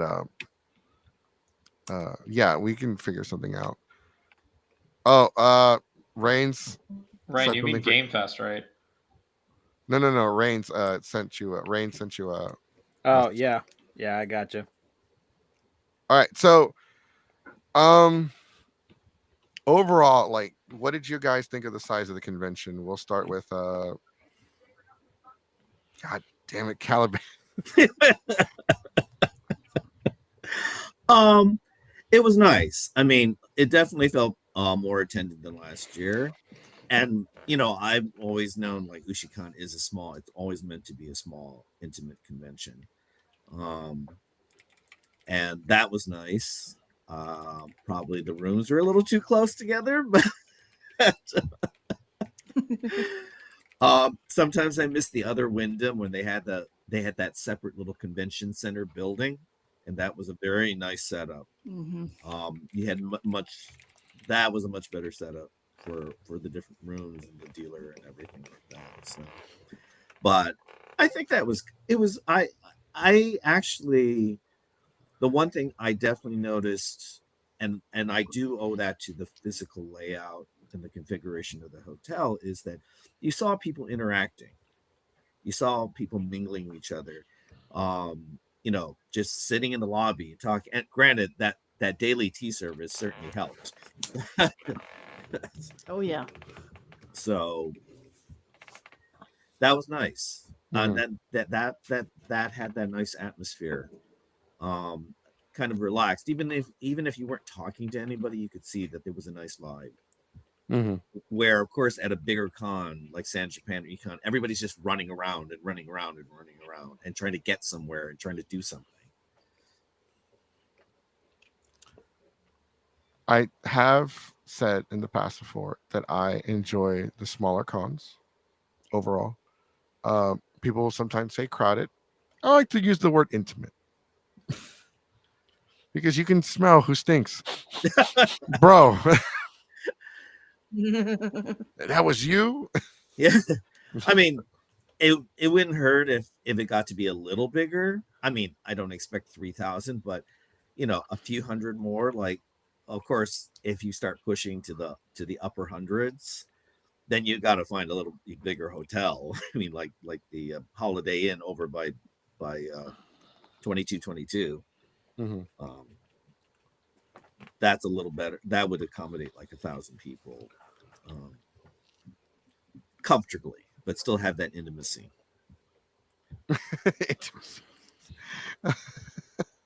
All right. Mafu, what'd you think of the size of the con? I think it had like cozy vibe to it. It reminded me of like the Anime Fest in Dallas. But USHICON had, I mean, it was a bit cramped, like obviously, but it had that feel.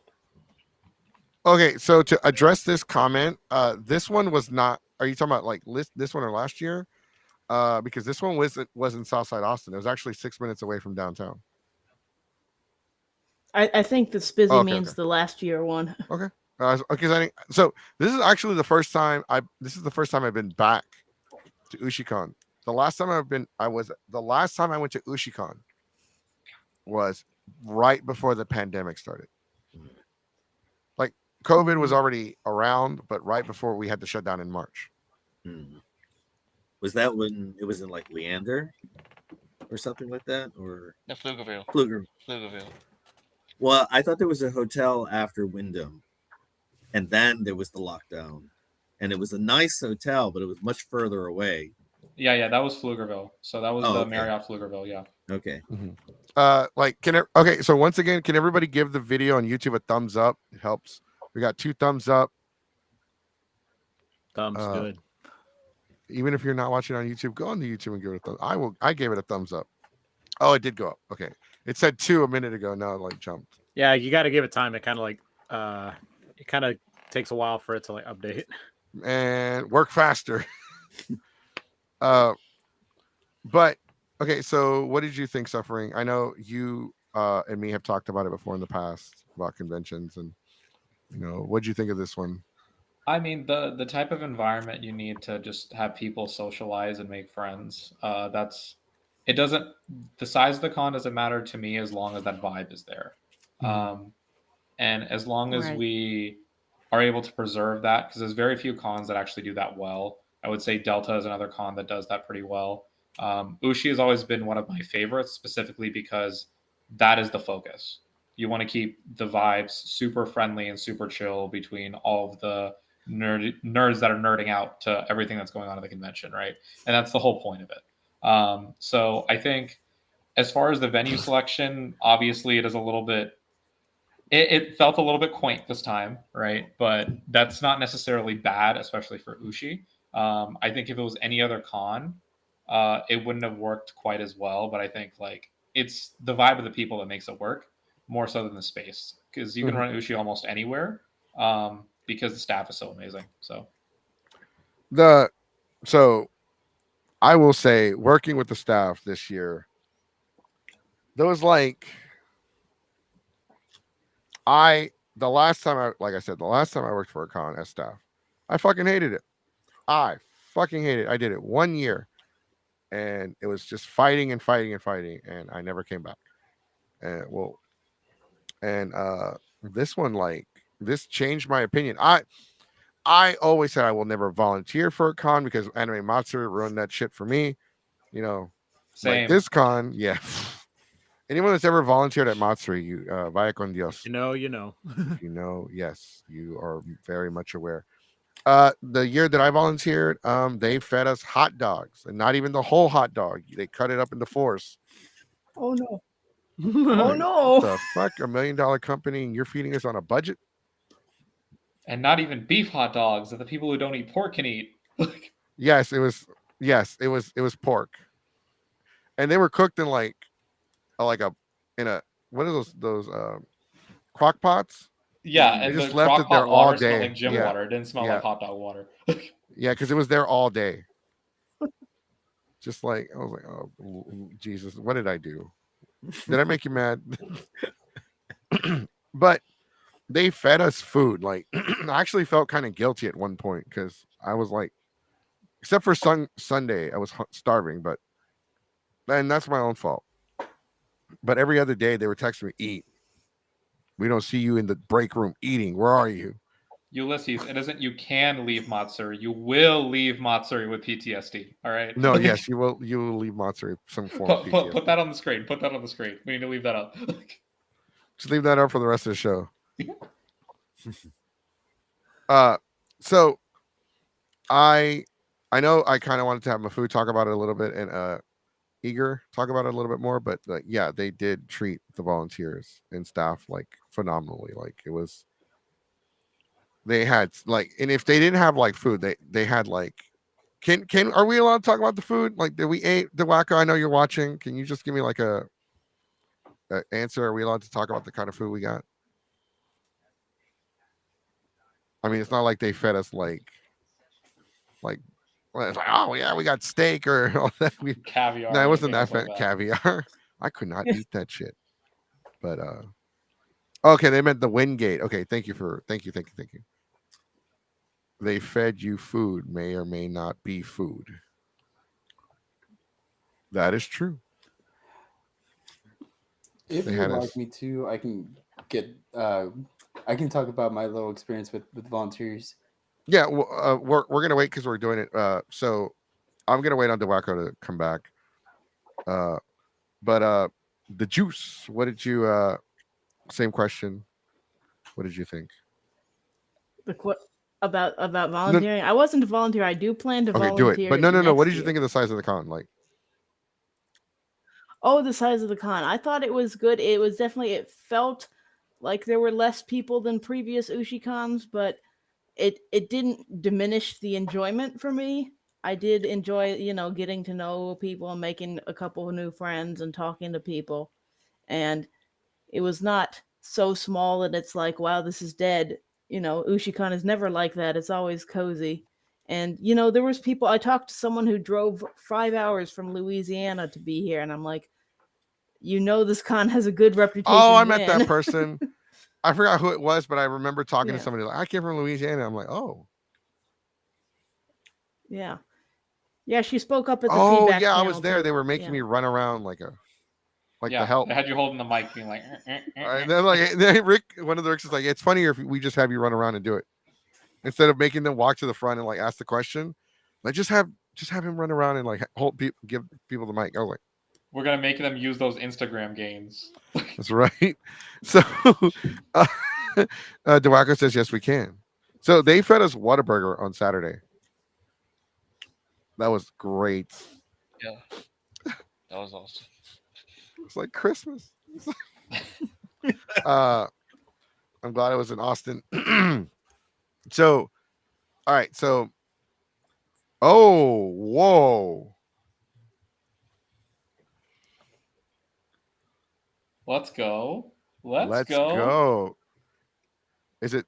I'm like, Nice. I was like, is it the black? Is it the Ravens flock? Are you friends with him? Because that's who we know from Florida.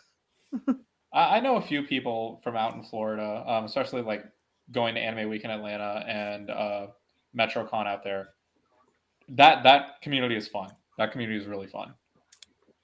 I will say, and we're at Eager, you are next to answer the question the size of the convention. But I will say, I for one, as of late, I've been attending more panels, not out of choice, by the way, forcefully. I really did like some of the other panels. I think the game shows, I don't give them I've always given game shows shit because I hate game shows. I think the reason why, because Acon, I don't know if it was Acon or some other Dallas Con, but they ran like really shitty game shows. But I like, because I guess Sounds USHICON like is much. WeebCon. I've never been to WeebCon. Let's see what other convention that could be. I mean, there's Anime Dallas, AFA. I mean, this isn't recent. This is like years. Yeah, So it might be one of the dead cons. Okay. Yeah, it might be one of. Damn, all the Dallas cons are dying. Just dying. Yeah, On WeebCon life is now the support. biggest one on the block now. It's Animang. Okay, can somebody read that for me? Animangemu. Animangemu, yeah.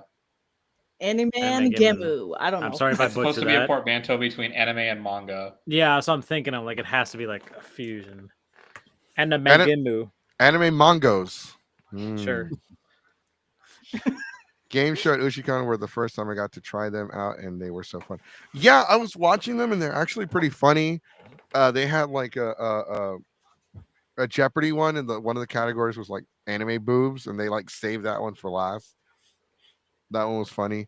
I did like, one guy had a game show where they had actual buzzers, and he had like a little device that told them which one answered or which one buzzed in. Nice. It was really like, the people there were actually a little bit more, for at a smaller at a con this size. The panelists that ran the game shows were actually much more like professional, I guess, or like I knew what honestly they were can't doing. think of a Versus, single panelist that was accepted at this entire convention that was unprofessional in any way, which is something remarkable on its own. Yeah, you don't often see that. And I'm gonna steal that too. Now I'm gonna go with Chaotic and the most unprofessional panelist in all of Texas. No, you're the most unprofessional panelist in all of USHICON. That's right. The chaotically unprofessional. So I did talk to one of the staff members. I don't want to put his name out there, and I hope he's watching. I got to talk to him because we never met before, but he's watched the show, and he's like, I don't want to work with Mexico. He's too chaotic. And I'm like, Interesting. So we stole it. I told him, bro, as soon as you said that, we stole it. We market it now. We're going to slap it on shirts. It's part of my introduction. I am the most chaotic podcast host and panelist in all of Texas. Acknowledge me. Well, I'm going to change the acknowledge me to notice me. But it was great. Like, I liked the overall. I think like I was a little like there are not a lot of panels. I felt like there could have been more, but I really liked the panels that were there, and I think it gave you more breathing room. All right, like this panel's over. It's 30 minutes for the next one. Let me go take a piss. Yeah, and it actually gave people a chance to like. Here's the thing, and Eager, you're next. By the way, let me say something real quick. Once again, another con where I went to where the gaming room didn't smell like shit. I'm so proud of USHICON's of the con, the attendees, everyone. Like, it didn't smell like ass when I walked in there. It was a top tier game room for sure. It was, and we were close. We were cramped in there, so you knew if somebody was not washing their hot dog on a daily basis. So it's notice me, senpai, unless your eyes, bro. If you were at the damn fan fiction panel, the Raccoon City the SWAT guy from the Raccoon City, the Resident Evil guy, he was Raccoon City Police Department SWAT. He had the tactical vest and everything. He walked in my panel room, and all I saw was a guy in a black uniform and a vest and guns, and I freaked the ice. Oh no. And he's like, everyone's laughing. He's making jokes like, you know what? I should have knocked on the door with the gun and then walked in. I'm like, bro, if you would have done that, I would have shit in my pants in front of you. And nobody's going to arrest the guy that shit his pants. So, you know what? Do it. And this is an actual conversation we had in the panel in front of everybody. So, Eager, what did you think of the size of the con? And then you read Dipper Goes to Taco Bell, but you know.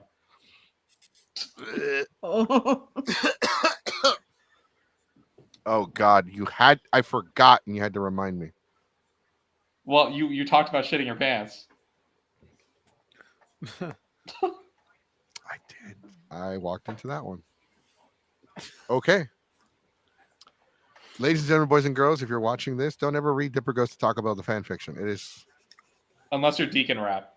Yes, read it, please. All right, so, Eager, what did you think? Yeah, I wanted to thank you for saying the game room was not smelly. I think that's like a major compliment, and I think like that's kind of cool. I personally loved the game room. I had a lot to work with as far as the screen in the back. That was huge, and I definitely took advantage of that. I was able to showcase all the games that we were using for tournaments. So let's say we had something like a Dreamcast game or an N64 game or a 360 game, I was able to just show that off on that big giant screen, and it was really inviting. From what people told me, they were really excited about how energetic the game room was. Mhm. So people just came in just to sign in just for the environment, and we had a real funny showcase and all the Wii tournaments. So we did boxing one day, swords, and bowling, and we had like a dedicated commentator there, and he was just cracking up jokes. That guy, shout outs to Gottfried, made the environment like super fun because eyes and heads were turning once that commentating was starting to go, and yeah, just the crowd kept going in, and then people just started laughing. Don't see that too many often in cons. I think something like that is really cool.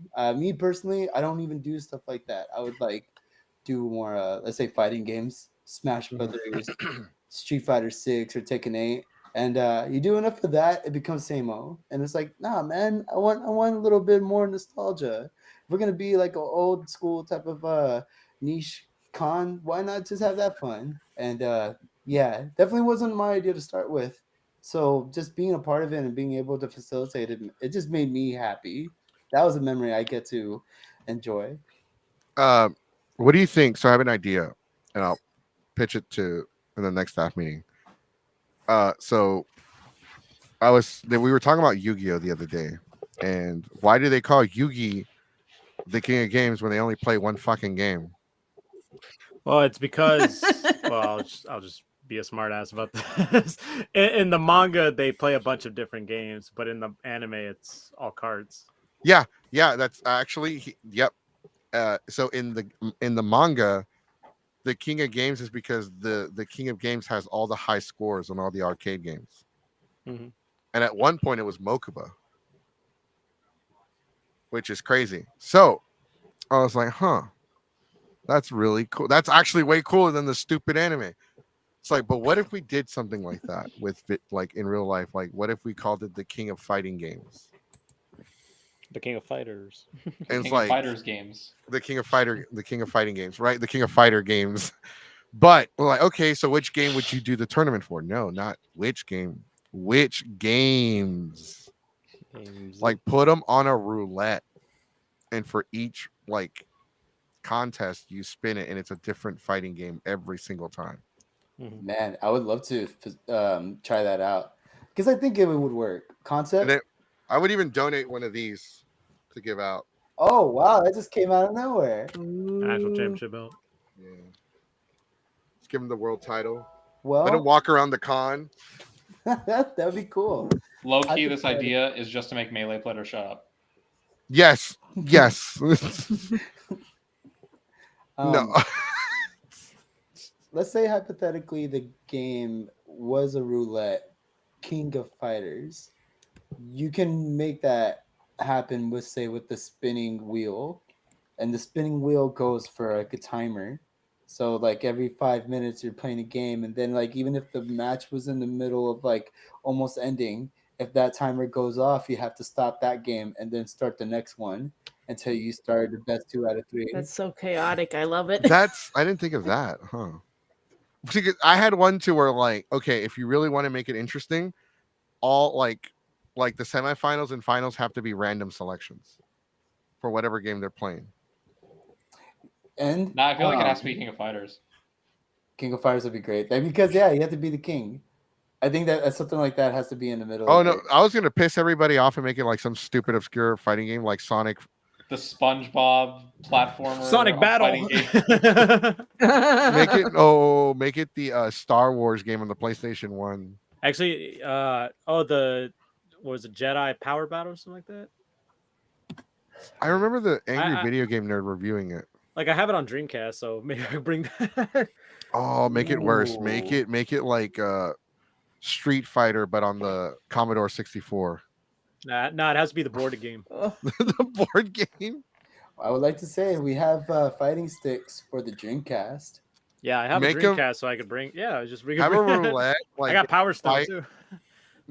Spin the roulette. They have to fight using the Guitar Hero controller. Oh, dude. Yeah, dude, that'd be cool. That shit would work. You can make it where you can ban specific games, and you can get a list of 5. Every tournament person's fighting at the moment can ban 3. You have 2 to work with, and then you flip the coin. So it's doable. I think something that can be experimented is a reality. I would love to do something like that. Yeah, that'd be great. Rain said you're okay. We already looked at that one. Bry guy, buddy, don't forget to like the video. We're gonna give Bry a spot in Geeks 5 Ever. He actually helps us out so much that I think he's earned like an intern's position. Yeah, well, switch to your alts and like it again. Your alternate accounts and like the video twice, 3 times. I actually do that sometimes. I'm not gonna say who, but there was somebody who used to be part of the community who got called out, and now he's gone. And we call him Captain Potassium. And I fucking hated his fucking YouTube video. So I made 2 accounts just so I can go on there and unlike him. Like, fuck your video. Fuck your video. But fuck your video. You're probably wondering, oh, this is some petty bullshit. But then it's not petty. Unfortunately, there were some allegations against him. So yeah. Well, okay, but yes, there were some allegations against them, and he admitted to them, and they're true. But like, I was watching his review of Death Stranding, the game with like the guy that plays Daryl Dixon in The Walking Dead, and he immediately spoils the game and he didn't give a verbal warning; he had a visual warning, but he did not say spoil. Like everyone that reviews games or talks about games gives a verbal warning. Because I was listening to it on my way to work because I had YouTube Premium and he just flat out said the gender of the baby, and I was like, "Fuck," because like that might not seem important, but it actually is in that game, and it's like fucking shit. And I commented, "What the fuck's wrong with you? You need to give a fucking warning," because I would have stopped watching the video if I had known. And like, I got mad, I got salty, so I was like, "All right, motherfucker, you want to be like that? Fine." And he like talked back to me, got like, "Well, it's your fucking fault for not watching the video." I was driving, sir. I was being safe. So yeah, but then kind of shit happened. So the con chair says that it's all about Dungeon Dice Monsters. Nobody remembers Dungeon Dice Monsters. Hey, I came up with my panel, all right? People remember dice before they remember. Nobody realizes Bakugan is based off of the game we used to play in Mexico. We just spin the tops and like whoever falls first. You mean Beyblade? Was it Bakugan or Beyblade? Yeah, it was Beyblade. Beyblade. I was like, Bakugan. That's not what Bakugan is. Okay, yeah, I was gonna say. I was like Bakugan. Okay, holy shit! I've been calling it the wrong thing for years. Yeah, it's Beyblade. Holy crap! No wonder they said I was stupid. Oh, bro, wow! He just had an epiphany in his brain. Remember, the phrase for Beyblade is fart. Let it rip. Yeah.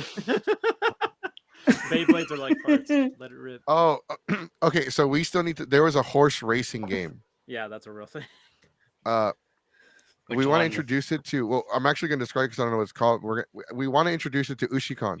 So it has like 8 or 7 horses, and you have to spin a die. You have to throw dice on the ground, and you move according to like how many, right?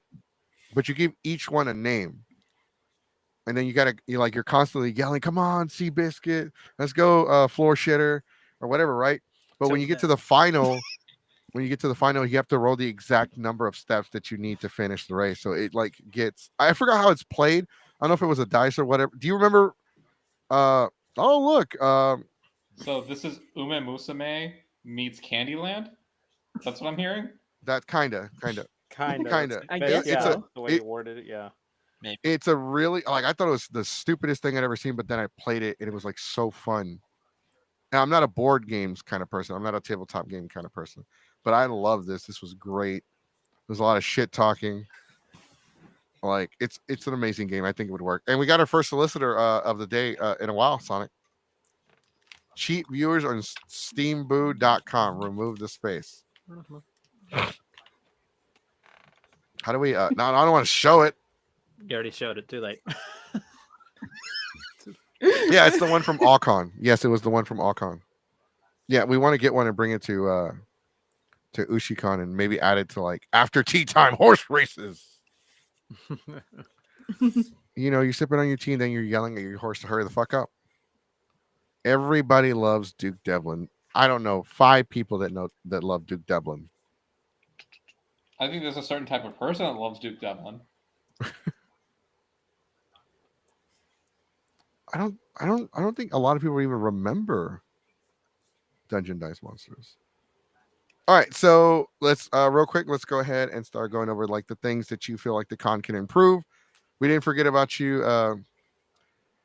Damn it. Caliban. There's too many people on this thing for me to start remembering everybody's names.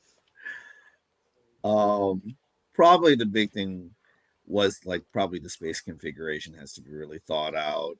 I mean, there are things that happen that just need to be addressed, and I've already gone over like what happened with the sound on Friday, the sound because all the rooms are so close, and they did address it, but probably they have to kind of probably see if they can if you're going back to the same hotel, you have to kind of address it.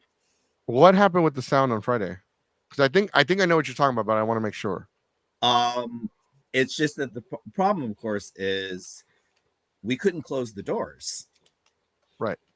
And when there was an event in the game room, someone started being an announcer and using a mic. And even when we could almost close the doors, the sound level of the mic went straight through the walls. And it was disrupting the panel. Oh, in the tabletop room or in the video room? No, it was and then the panel room. In the panel room. So okay, even when we had the door 90% closed, which normally would have been fine, then it became very disruptive because this and because it was a technical panel about construction and sewing and things like that and hacks. It's like you're being thrown every 30 seconds. Your attention is being broken, and that was something I brought up with them like the next morning, and they did do something about it to it not happening for the rest of the con. But it is a question about sound. You can't unfortunately, when panels are going on, you can't have people congregating in that hall. There were like people who like just weren't thinking like, yeah, we can't close the door, they told us we can't close the door. So what, you got to move your conversation because there were some people who, you're not thinking, you get caught up in socializing and you're distracting and, and you're trying to have to compete with that. So I remember the game room also projecting its sound to the panels. I believe it was Wii Boxing on Friday that had the projector um, producing sound outside like past panels, and then it didn't help on top of that that after that was taken care of, Rock Band was also playing. So then people were singing and doing their own karaoke inside of the game room, and then it just bled out to the panel rooms. So that definitely was a thing that was talked about as far as feedback and trying to fix that for the next time. Oh yeah, and some people, even with that, like on Saturday, there was a moment where there was singing and so forth, and Franco was saying, "Why isn't that door closed?" I mean, to the game room. So, and he noticed that, like, because I happened to mention there was a point where there was like a lot of loud music from songing from a song, and he noticed, why isn't this door closed? not our, like, to the game room, and that was kept closed on Sunday. Oh yeah, and yeah, just it would open up by just different. I'm not even sure if it was like a con person or if it was staff, but for some reason it would open and close, and I was like, oh no, okay, gotta close that back, because yeah, I knew definitely. Or if there were more volunteers to somebody to kind of like, because that hallway has to be patrolled. Unfortunately, someone has to be there to like to directly and quickly address those things when they happen. Oh yeah, agreed. And hopefully maybe some spacing between panels and in game. Yeah, Yeah. it'd be inevitable to just have sound bleed. So yeah, that's definitely going to be a thing for next year. I mean, there's some things going to be figured. Like next year will definitely be hopefully figured out more, and it'll like this is I think it's the first time they've been at this location. Is that right? Yes. Right, I So think so there's too. always going to be like a lot of trial and error, right? But as long as they actually and they do care, like they took the time to like listen to everybody's grievances and complaints, which there were a lot for the swap meet. Oh yeah, I remember. That's yeah, that was a tricky thing, but I thought, like, but you're getting a SWAT meet every single day. That's that was that's weird not normal. to me. Yeah, I was like, oh well, it's every day. Oh, I guess I'll go on Saturday. I don't have to go today on Friday. So that was more convenient for me. But yeah, I mean, I don't really have much to complain though. But all right, Suffering, what did you think could have been done better, or something? Like, what do you think could be done better, or something you didn't dislike? I mean, that you disliked, or your cons of the con. So I am mostly like that was probably the second least favorite thing about the con is the sound bleed over. I personally tend to be an open door panelist. Like that's how I prefer my panels to be, so they can just like pop in and be like, oh, what's this guy talking about, type of thing. So people can kind of roll in and out. So I'm used to dealing with sound bleed a little bit more, which is why it's only like my second complaint.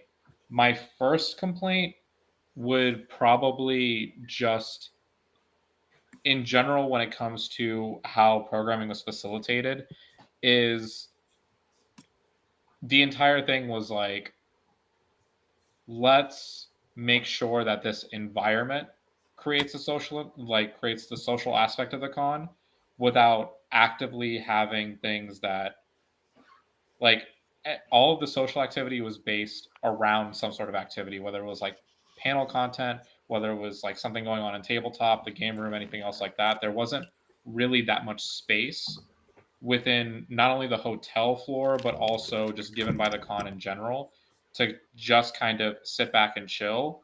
And if there was a space given for it, then it created that bleed over that we just talked about, right?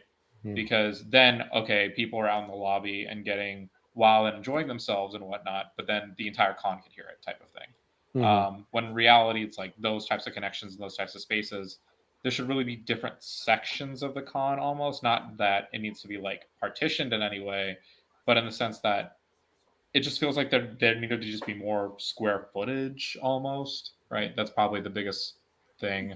I know it's like kind of vague, but there's very little complaint about when the con does what it wants to do really well. All right, Juice, you are.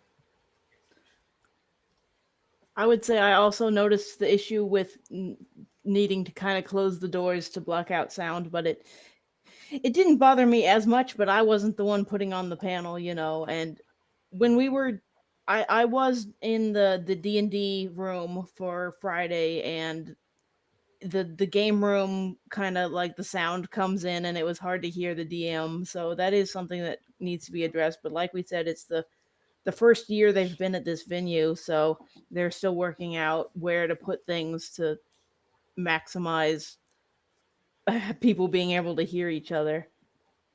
My other big complaint is I brought this up at the feedback panel, but as far as safety concerns, which were dealt with relatively quickly, there does need to be like a dedicated safety contact for safety issues to be like reported to this one person or maybe two people, instead of just like, well, I guess I'll reach out to somebody and maybe they won't reply to me, but I guess. And then I heard about third hand that, oh yeah, it's been dealt with, because my friend talked to another friend who had talked to somebody who was on staff, and that's how I heard that it had been dealt with. Sorry, I missed I missed part of it because somebody had messaged me. What was dealt with? There was a safety issue with another guest on Friday that I assume the Miguel issue. multiple people. Yes. So, all right. So with that one, just so everyone's aware that I'm not going to say the name, but they were not there as a volunteer or staff. They were there as an attendee, just so everyone's aware. No, I'm just saying, just like to add context to it. Yeah, I did hear about that. I heard many things. Unfortunately, it's one of those things to where no con is immune to that. Not even the family-friendly ones, like especially the family-friendly ones. The con did a great job handling it. It's something that we try to prevent. Unfortunately, you know, there's only so much you can do, right? It's not like back in the day, but you know, when they were still, you know, when we were still building, you know, society, or still fighting for this country, or you know, when before they invented electricity, where they actually used tattoos as a marker for criminals like thousands of years ago. So like, you can't do that anymore. You can't like slap a kick me sign on the back of them. So, but yeah, no, they did a great job. That was I mean, overall, I felt like there weren't a lot of actual issues with the convention, like with attendees or anybody like that. Being Right. I'm just saying it was this one thing, but it was kind of right. major No, for me. I'm not trying to personally. downplay it or anything. I'm just like, I think I'm unfortunately, I'm very sorry that happened, but like, I'm glad it was handled right, like quick, and it was taken care of, and it didn't escalate any further. Because we've had, based on our experience here on the podcast, we've had incidents at other conventions that happened that we're not going to get into detail about, because this isn't about that, but like, it was just bad. It was just bad. Let's just put it like that. So I'm glad everything worked out. I'm sorry that happened. You know, I did see. And I did see what he looks like. So I will be sharing that with some of my buddies that work for conventions. So hopefully we don't see that, you know, based on what I've heard, I will say this. This is based off what I've heard. And like we said, it's rumor and innuendo for now until we have credible proof and concrete, which there are a lot of testimonies, but I don't have the testimonies here. But the guy's a piece of shit. The guy's a piece of shit. And you know what? Fuck him. So yeah. Did you have anything else that you wanted to add, like just overall? Still overall, it was an absolute blast of a con. I loved it. I will definitely be coming back, and I want to present a panel next year. Do it. We love our panel volunteers. Wait. Are you willing to share what panel did you want to host? Well, my idea was, I don't know if there's like a liability issue, Spoiler alert. My idea is to do like weeb workout where I make a workout routine to different anime songs, and I have a playlist, and we can like move our body. It's almost like a dance party, but focus is more on just like getting a little workout for like 45 minutes or whatever. But you're also having fun, and I would maybe put up a PowerPoint with like, this is the song and the anime it's from that we're listening to So right now. I think that's crazy because I was just talking about that on Sunday. I said like, give me till like I don't know August, and I'll start doing like a. So do you want to start hitting the gym 101? Yeah. Yes, because I want to get fit this year so I can do that Right. panel next So I want to year. do something like that because one thing I've learned, well, I either want to wait 6 more months or I want to be able to bench press 400 pounds before I start doing that panel.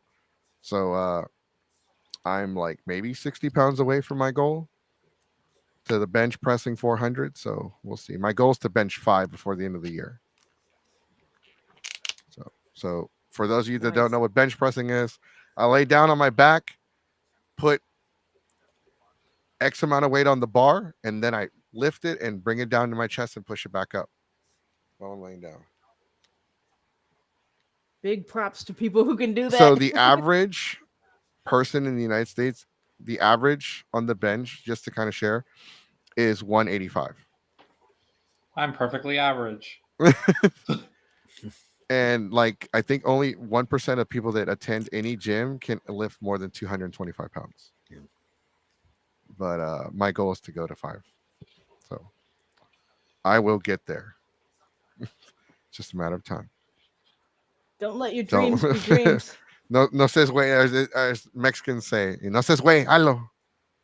Sí se You could puede. use that. You could use that as a subtitle to the panel. Ooh, yeah. Oh yeah. This is for Jeremy. But yeah, no, but unfortunately, a lot of the mindset is always like, especially in Texas. So it's kind of hard to like get in shape whenever you have stuff like this. Right. But no, that's a great idea. I think that would be good. I might be a liability though. Yeah, that's why I was gonna like talk with the staff before I try to submit it and see like if I need to have people You sign would have to have something or people. what. Either the badge is not like a waiver. They would have to sign a liability waiver. Hey, if you do something stupid and the roof collapses, we're not liable for you and your pendejas. So yeah, you gotta have them sign a waiver. Yeah. All right. Cool. But cool. all right, I see we have Yeah, a where's dog on mine? the camera. He was trying to Okay. jump, and I'm like, "Come on, buddy, you could jump." He's a senior dog, so he's like, he's trying to figure out where to jump. Like, yeah, you can jump. You got it. You got this. There yeah, you my go. dog. He's My okay. dog's my dog makes the jump, but he's overweight, so I'm gonna start taking him for walks more. All right, so Eager, all right? You are next. What are some cons of the con that you feel like could be vastly improved? Cons. Cons. I believe we've all experienced the AC going out at some points and getting warm. I know for sure at some points when the tournaments were happening, I was starting to sweat. I thought that was just like anticipation until like I looked over to somebody and I was like, "Hey, was it hot over here? Like I'm seeing a little sweat a little bit." And he's like, "I'm glad it's not me." Yeah, I thought somebody else was here just like having hot flashes, and I was like, okay, that's weird, but no, yeah. After talking with that guy, I was like, okay, I gotta do something because there's it can easily get worse if it was gonna get more warmer, especially with all those arcades running. Well, just to kind of help. So unfortunately, like I did dig into that, and that's just something that was beyond the control. Because I don't know if you noticed, but the convention it was going through a remodel. You saw people painting in the hallways, and like a lot of the rooms were different because it's going through a rebuild. So unfortunately, the AC is affected by that. So hopefully, in a few months or by next year, it should be done right. Because when hotels go through remodels, they still have to have the events to pay for everything. So it is we were the victims of circumstances. So Yeah, like, well, we've been yeah, also saying that about the West Chase Marriott for 2 years now. So that's different. They're stupid. So on the side for the Winham, where we were at, those guys were so helpful. Like on the other side of like just not AC not working, they were fast to go to the AC system and restart it to get it working. Like I remember asking, and then with the first 10 minutes, I felt that cold air. So yeah, on their end, they definitely were attentive and fast to get it like fixed up. That was a good shout out for them. But yeah, that's just what it comes down to, like the construction, right? It's just like there's gonna be some hiccups inside of that, but that was really really minor on my end. I personally I feel like I am biased because I am staff, so I mean, like I but like if it was just me attending, like to be honest, like I didn't see a big thing issue. Just like to piggyback on like sound, definitely we could improve it. But yeah, I think we talked a lot about that. I just love the fact that the con is small, niche. You're gonna get a lot more friendly people, a lot more understanding staff, and a lot more just people being cool in general. So I feel like it was just very laxed enough to where even if there were issues, it was just quickly addressed. Yeah, something like this in a big con, not likely. I think you will get headaches. It's just inevitable. I will But say this: I did like the fact that somebody brought this up. I like the fact that it was small because you got to run into the same people over and over and over, and that made it easier to make friends. Actually, made a lot of new friends this weekend. Really cool people, and I got yeah. I mean, overall, like it's hard to make friends at a bigger con. Like, It's tough. no, Jesse, I know what your real favorite thing is. It was the fact that there wasn't any VTubers. That oh, good Jesus! I smiled for the first time in months this past weekend. Wasn't There there was a a panel panel. about a There was VTuber? yeah. Yeah, it Don't, was don't ruin panel. this for me. Don't ruin it for me. No, that panel No. was really good though, right? Don't, So, don't like, ruin it for me. if I'm in a good Goku was mood. in that panel, he would have learned like why VTubers are so popular. Nah, I'm petty. I would have been like, "Arr." uh, uh, Mafu, what do you think what are your cons of the con? How do you think the convention can do improve overall? Or did you like have a perfect experience? Well, you guys pretty much covered what I was going to say, but I do have like one criticism of my department, the video room. So there were like certain instances where like the show would start earlier than the scheduled time, and I was hoping there someone be able to manage or supervise that. So if there's like a position Was where it? someone can, Can like you say say it there's an again? anime Where that they started started like like later or sooner? yes, say there's an anime that starts at 6, but it started like before 6, so we'll like to, like have someone to manage that or supervise so that can be managed better. So if there's a position open, I would like to be in that position. I see. It looks at my own VTuber model. That's So right, Rain, here's Rain. what's gonna happen. Here's what's gonna happen. I'm eventually going to get a model rigged, and then Jesse will be forced to interact with a VTuber. It's gonna be great. I fucking hate you, man. Why are you doing this? This is bullshit. Uh, yeah, no. God, y'all threw me off. It's okay. So I can explain. So, for one, guys, if you go to a con and you don't know anything about audio equipment, please don't ever touch the audio equipment. People kept messing with the audio inside the video one room, and like they kept turning up the master volume, thinking that, oh, it's gonna turn up the volume to this device. Yes, but it also turns up the volume to everything. You just have to turn up the volume to the individual device, and you got to know what you don't have to like. It's not rocket science, but it's better if you know what you're doing. Um, Also, yeah, it was a bit of an issue because some of the anime video files were corrupted, and sometimes you just like, all right, what do we do for half an hour? That's I guess play the next show. I mean, well, So there are it some happened. AMVs we could show, but like I would rather have the show start at least on time or maybe a little bit later. But It's one of those things too where sometimes you have to improvise. I tell you this: if I walk into a room and they're showing AMVs, I'm walking out. I watched all of those before 2010, and I'm leaving those in 2009. Because I don't know if you guys don't realize this, but growing up, we would download AMVs on LimeWire and give the family computer cancer. There were only like 10, and they all used like half of them used Linkin Park songs. It was always the same song, but with different animes. And it was mostly Dragon Ball Z AMVs, which I'm not hating on. I love that. But yeah, no, AMVs back then were different. Yeah, I didn't want to bring that up, but yeah, I try not to bring the backstage stuff up. But yeah, the video head, the person in charge of the AMV rooms, unfortunately, did have to miss the weekend because of work. So yeah, they shared it. Thank you. Yeah, unfortunately, it wasn't their fault. Unfortunately, the work screwed them over, and like we tried to do the best we could, and I mean, for the most part, it wasn't that bad. It worked out, but there are hiccups here and there. So next year it'll be for one, they plugged in so the cops are on their way to somebody's house. I had to like look to make sure it wasn't mine. So 20 years ago, it was Evangelion and Dragon Ball Z. 20 years ago, it would have been 2005. Dragon Ball Z, Ronnie Kenshin, Gundam Wing, Evangelion. Like, those were the top ones. Sonic X. Sonic Cowboy X wasn't Bebop. out in 2005, was it? Yeah, 2003. What? All the way like 06, yeah. Yeah. What the hell? Yeah, there was a lot of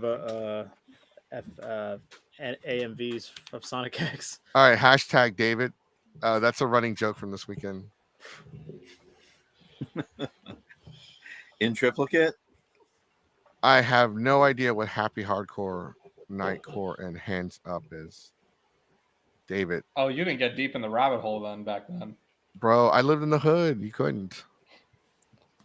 Plus, like I said, we gave the family computer cancer, so it died. But yeah, no, overall, like that's just like let me put it like this.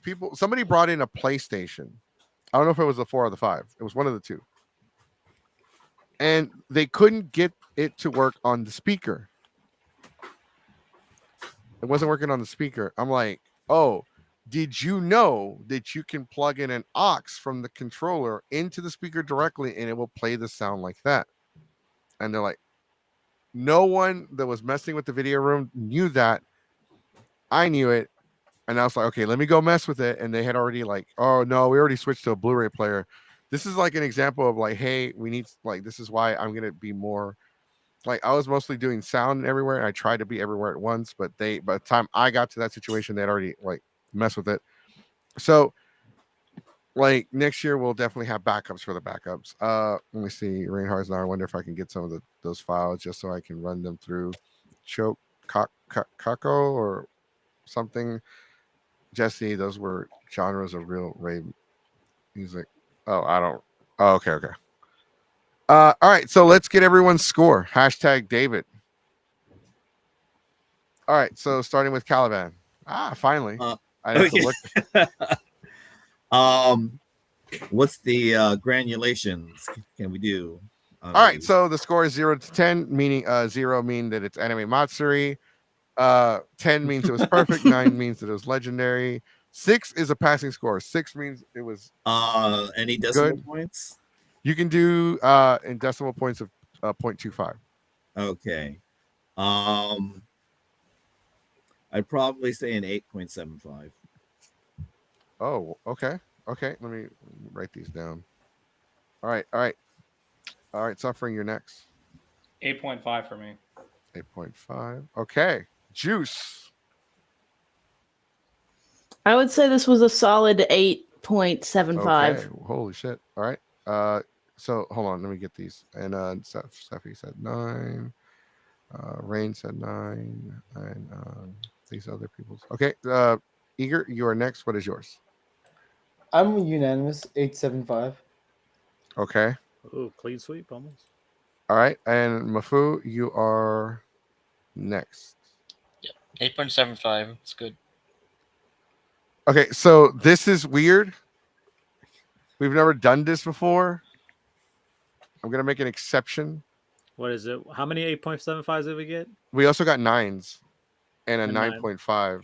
Okay, so 8.75. How many said 8.75s here? So I was the lowest with 4. 8.5. Right, it's 8.5. Actually, you are actually the lowest score I've gotten all weekend. Oh, I mean, since yesterday and today. It was 6. We had 5 9s, 1 8.5, and 1 no, it's 2 9.5s. Okay. Can you repeat that again? Sorry. So it was 6 9s.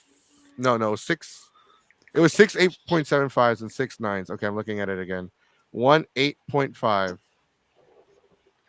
and then 2 9.5s. 9.5 plus. I'm trying to do the math here. This math sucks. It's hard to break it down. So, and now the comment section is chiming in. 9.99. Just more 9s. 9 out of Just 10. more 9s. At this point, okay, so all right, hold on. It was 8 point. How many 8.75s was 6, right? Yes, 6. Okay, how many 9s? Yeah. 6. Oh, okay, now we have to add these. I think we had like 3 more.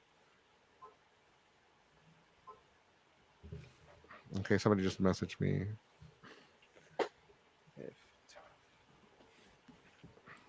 Hold on, give me a sec. Give me a second too.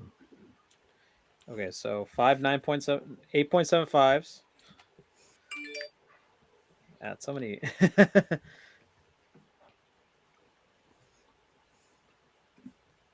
Times 6.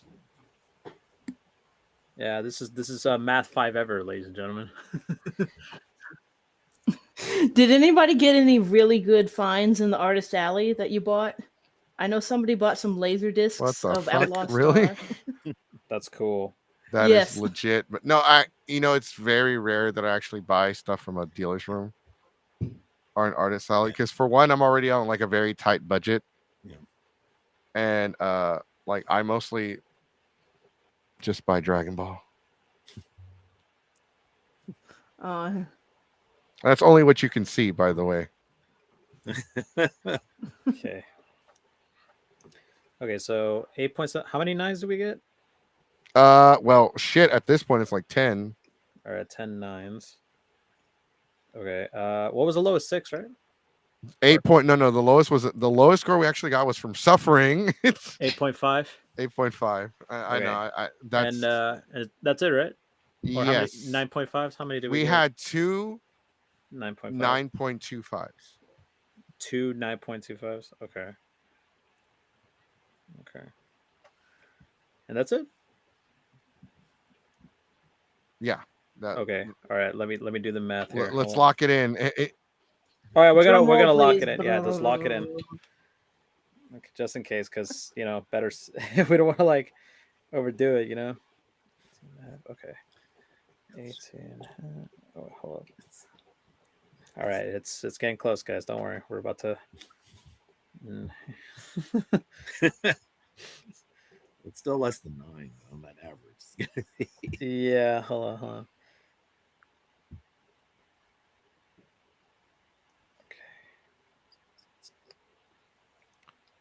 Okay. All right, so I did the math. On average is 8.92, so basically a 9. So we Close to a 9, basically. I say we just round it up. Yeah, We 9. only do decimals 2.5. 9. So we're gonna okay. So let me do this real quick.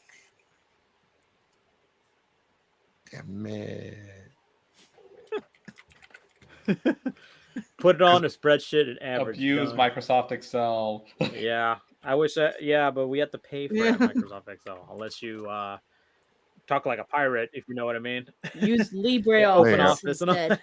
The official use Google USHICON. Sheets. Use Google Sheets. That's Google free. Sheets too. Yeah, Google Sheets. Yeah. The official the Geeks Fire official score for USHICON 2025, the year of the orange, is 9 out of 10.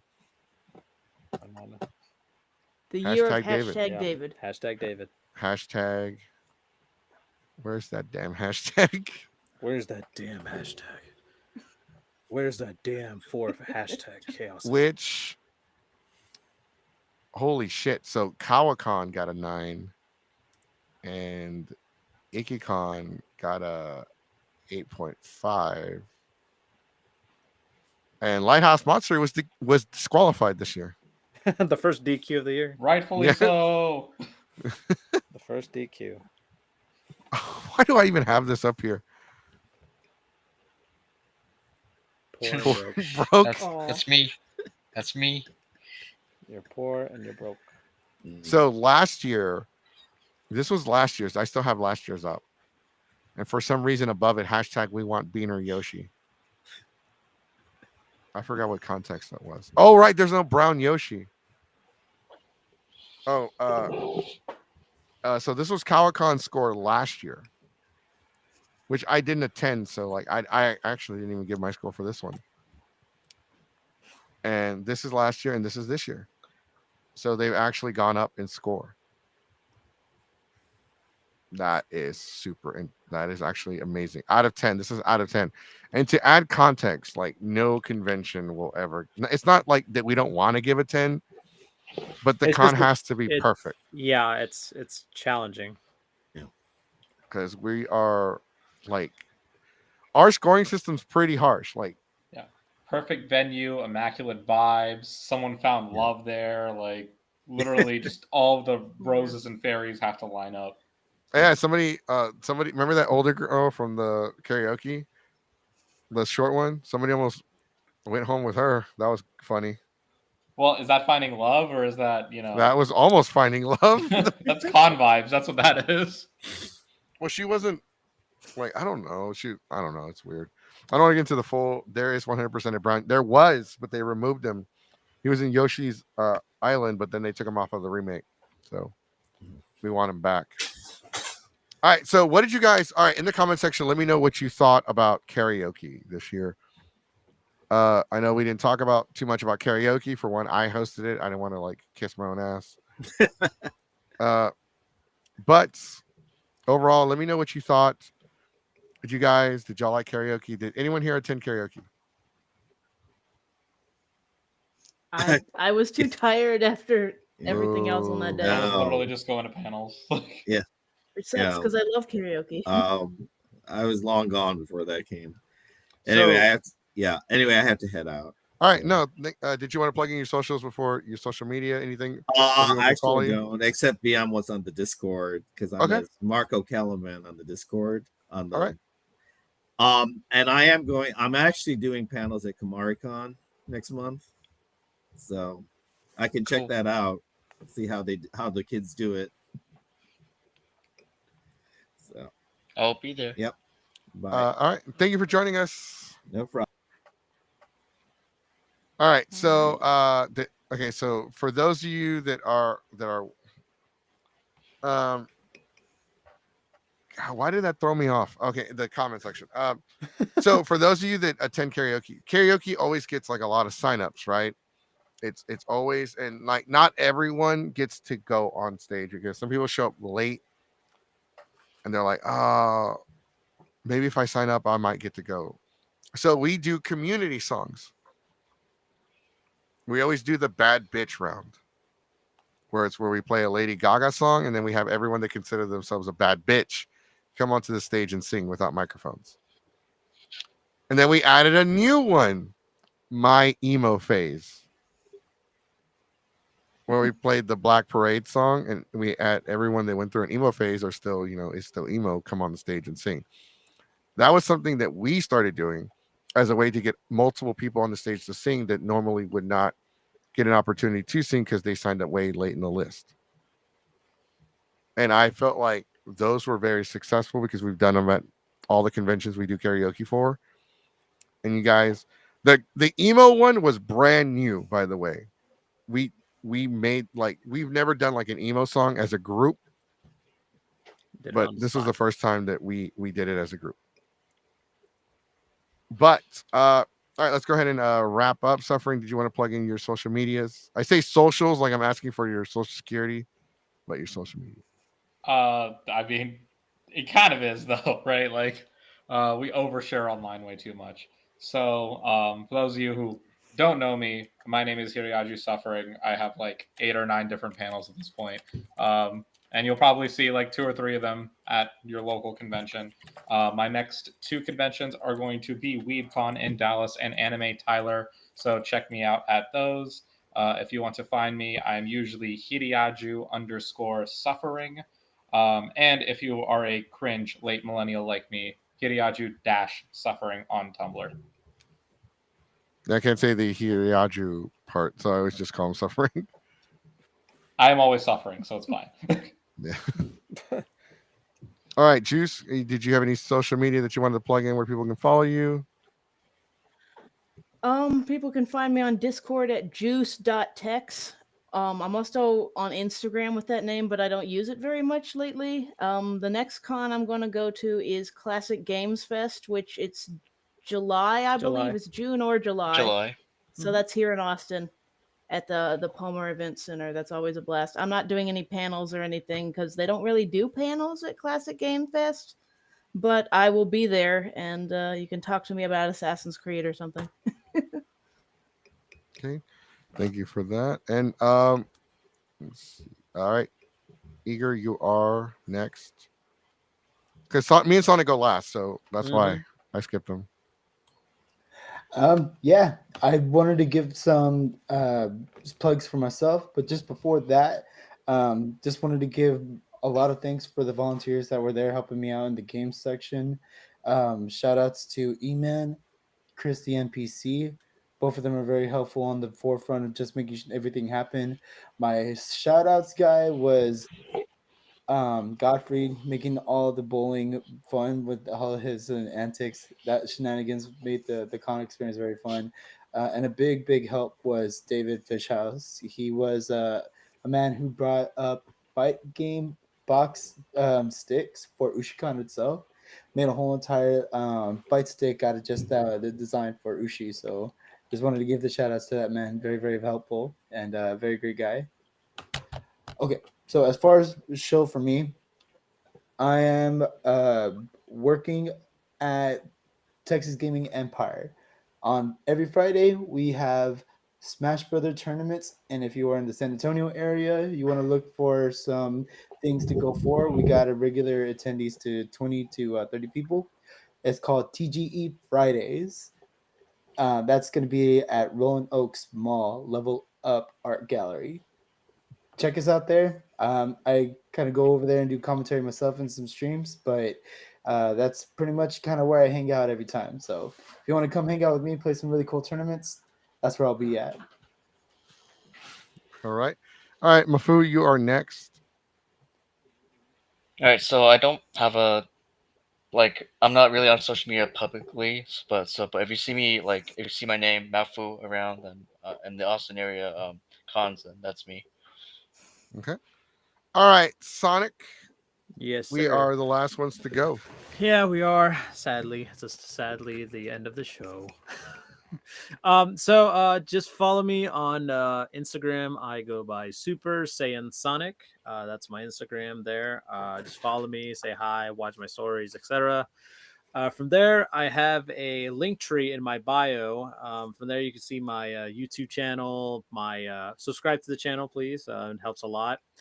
I'm on Twitter. I'm on TikTok. I'm on pretty much all the socials. Just check it in there. And if you see me at a convention, say hi. I will be at Animeverse that's happening this weekend at NRG Center. So if you see me, say hi. Never hurts to say hello. And yeah, that's pretty much it. All right. So just to kind of add, so the next convention Sonic will be at is Animeverse next week. This weekend. So if you want to go say hi, take some photos, get an autograph, from the co-host, hit him up. The next convention I will be at it's called AllCon in Dallas, Texas. You can check out AllCon at allcon.com. You can Google them. After that, it is Anime Tyler, Texas. right after WrestleMania 41. So basically, the weekend of April 24th. No, excuse me. The weekend of April 25th through the 27th. That's correct.